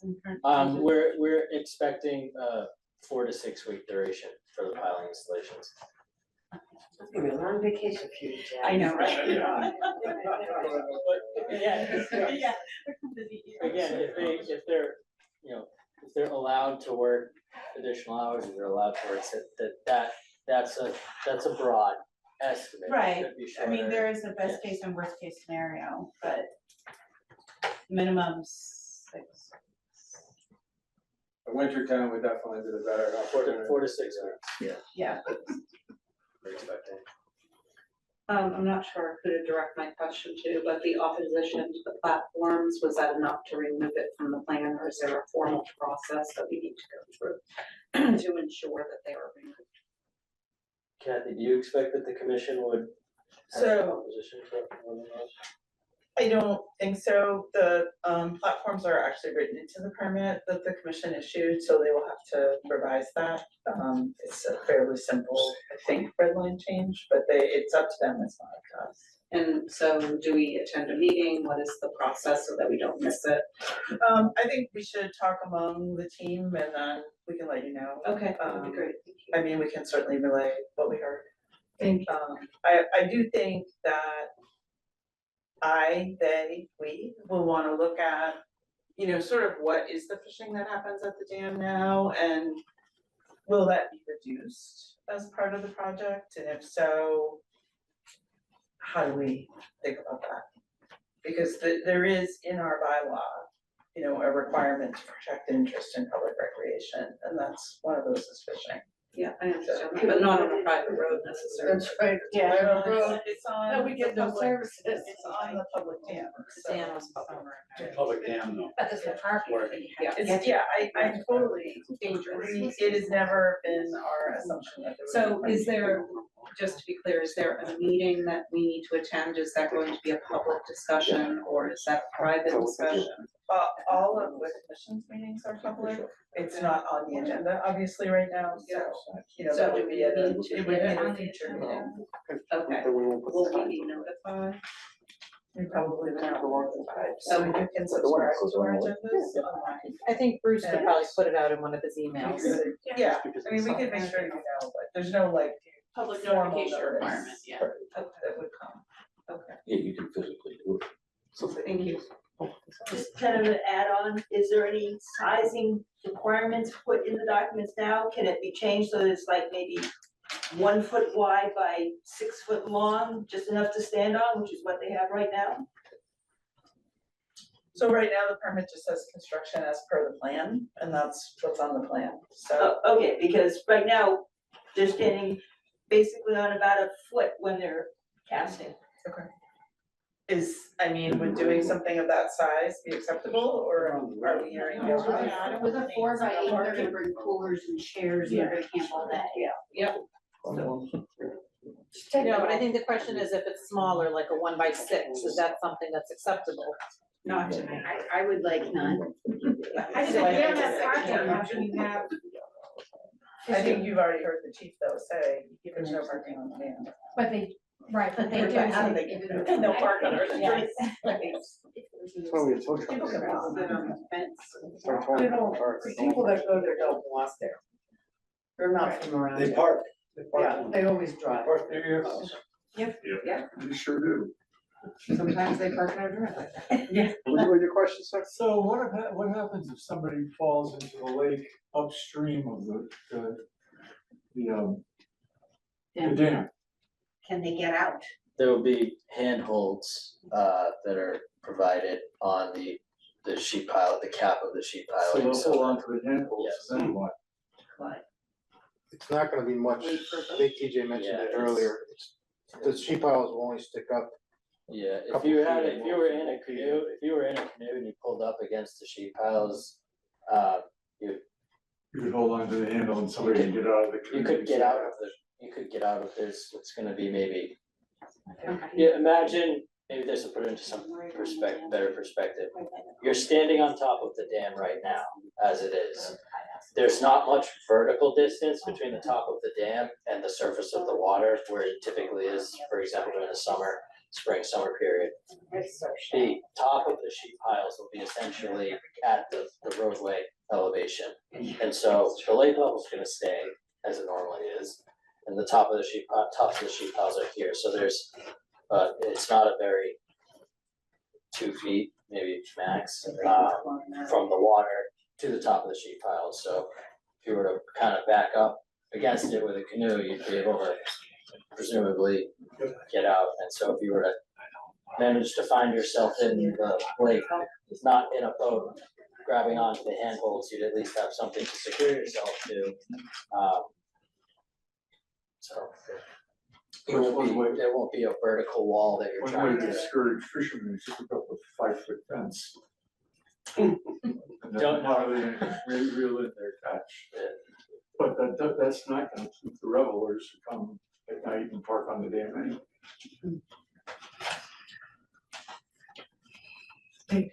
Is the lake level gonna be lower at all during the construction, like during any part of it? It'll be the same. As it fluctuates currently throughout the year, contractor will be required to maintain the same amount of outflow. So it'll fluctuate with precipitation and drawdowns during the winter, but yeah. there And will I be think that's one of the benefits of doing the sheet piling in the winter is it will be lower. So that's beneficial so that we don't have to lower it another time of the year. Yeah, the lakes. But if you had to start in the fall and you had to be doing that in the fall, you would have to lower the lake? No, it would just mean that the water's kind of higher up, and so it's closer Right. in, and so if we're installing the sheet pile, if the sheet piles have to go here and the edge of the water's here, then you're installing them in water, you just have less dry land to work on. Yeah. Whereas if the lake is lower, then the water's contacting the embankment further out, you have more dry land, more space to work without, having to physically be in water. It'll just be all around easier. Yeah.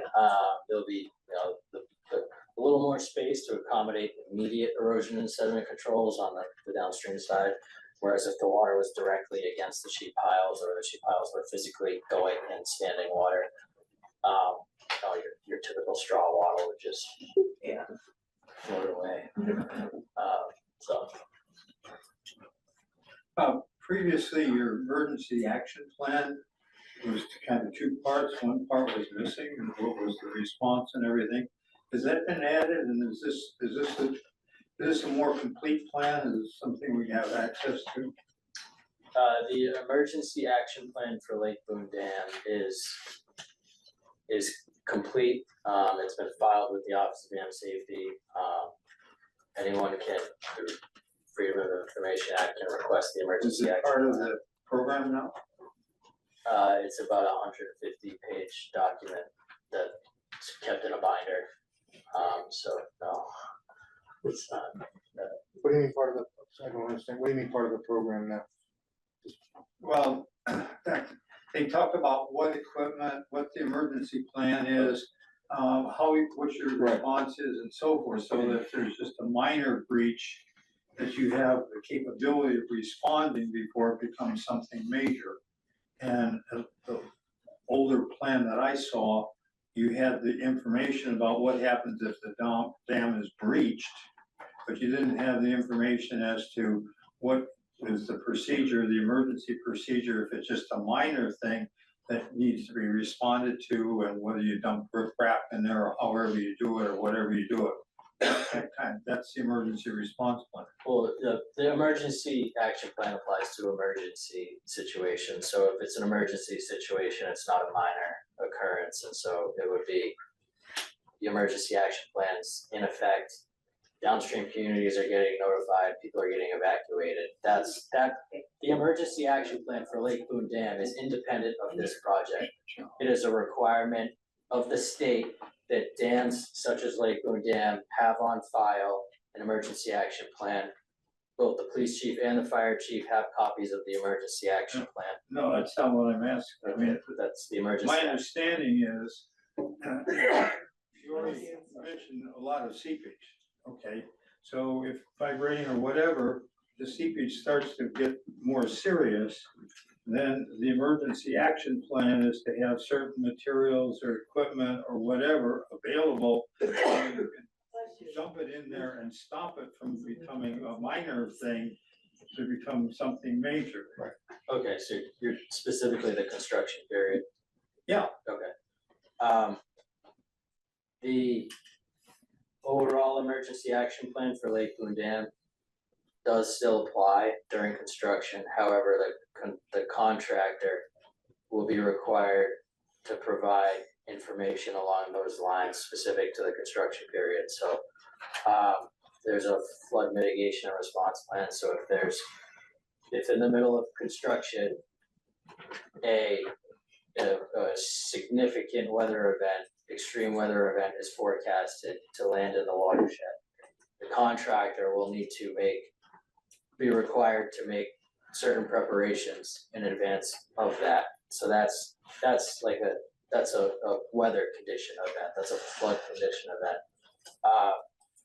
There are other such details would need to be provided for other parts of the work. So if this kind of goes back to the vibration monitoring. So if we have vibration thresholds that aren't being exceeded and nobody's observing visually that there are unacceptable responses around the site to the construction activity, then in the case of sheet pile installation, it would continue unhindered. It wouldn't stop. If a condition was observed that was unusual or that would indicate that something is potentially occurring that could compromise the integrity of the dam, work would absolutely stop and measures would be put in place to stabilize that until additional investigation into how can we correct it, what needs to be mitigated, and when can the project resume on course afterwards. It ties back to having constant engineering oversight and having these contractors. If something occurs, there's gonna be numerous entities and you have the contractors, they're there. They're gonna respond to any issues that could potentially arise. They have the equipment, they have the materials. So it would be handled with the engineering construction personnel that are at the dam at that time. The biggest threat to dam sites during construction are extreme floods. So that is generally the focus of emergency action plans in the context of construction periods. So contractor will need to have certain provisions in place to be able to respond to extreme flood events. So you rely on the contractor. No, not totally. We work together with them. If, for example, a flood, a significant weather event was being forecasted, we're not gonna wait for the contractor to reach out to them. They know about it, we know about it, the town knows about it. Everybody's talking about it. We're making sure that the site is stabilized to deal with that weather event when it occurs. It's not all hands off contractor, just make sure, everything's okay. There's checks and balances in place. Okay, folks, we're approaching 3 hours here. I'm calling this an end to this meeting. I will say, though, that since this project is now looking to be a lot further out in the future than I thought, we'll probably have another one of these. Fantastic. We can discuss it again. All the same things, probably. But I want to thank you all for coming. It's been a lively discussion. I've got notes, I'm sure the engineers have notes, and I hope you've got some of your answers. If not all of them. And unless nobody has anything else. I'll wait till the next one. I'd like to call it a night. Yeah. Thank you. Good presentation. Good job, guys.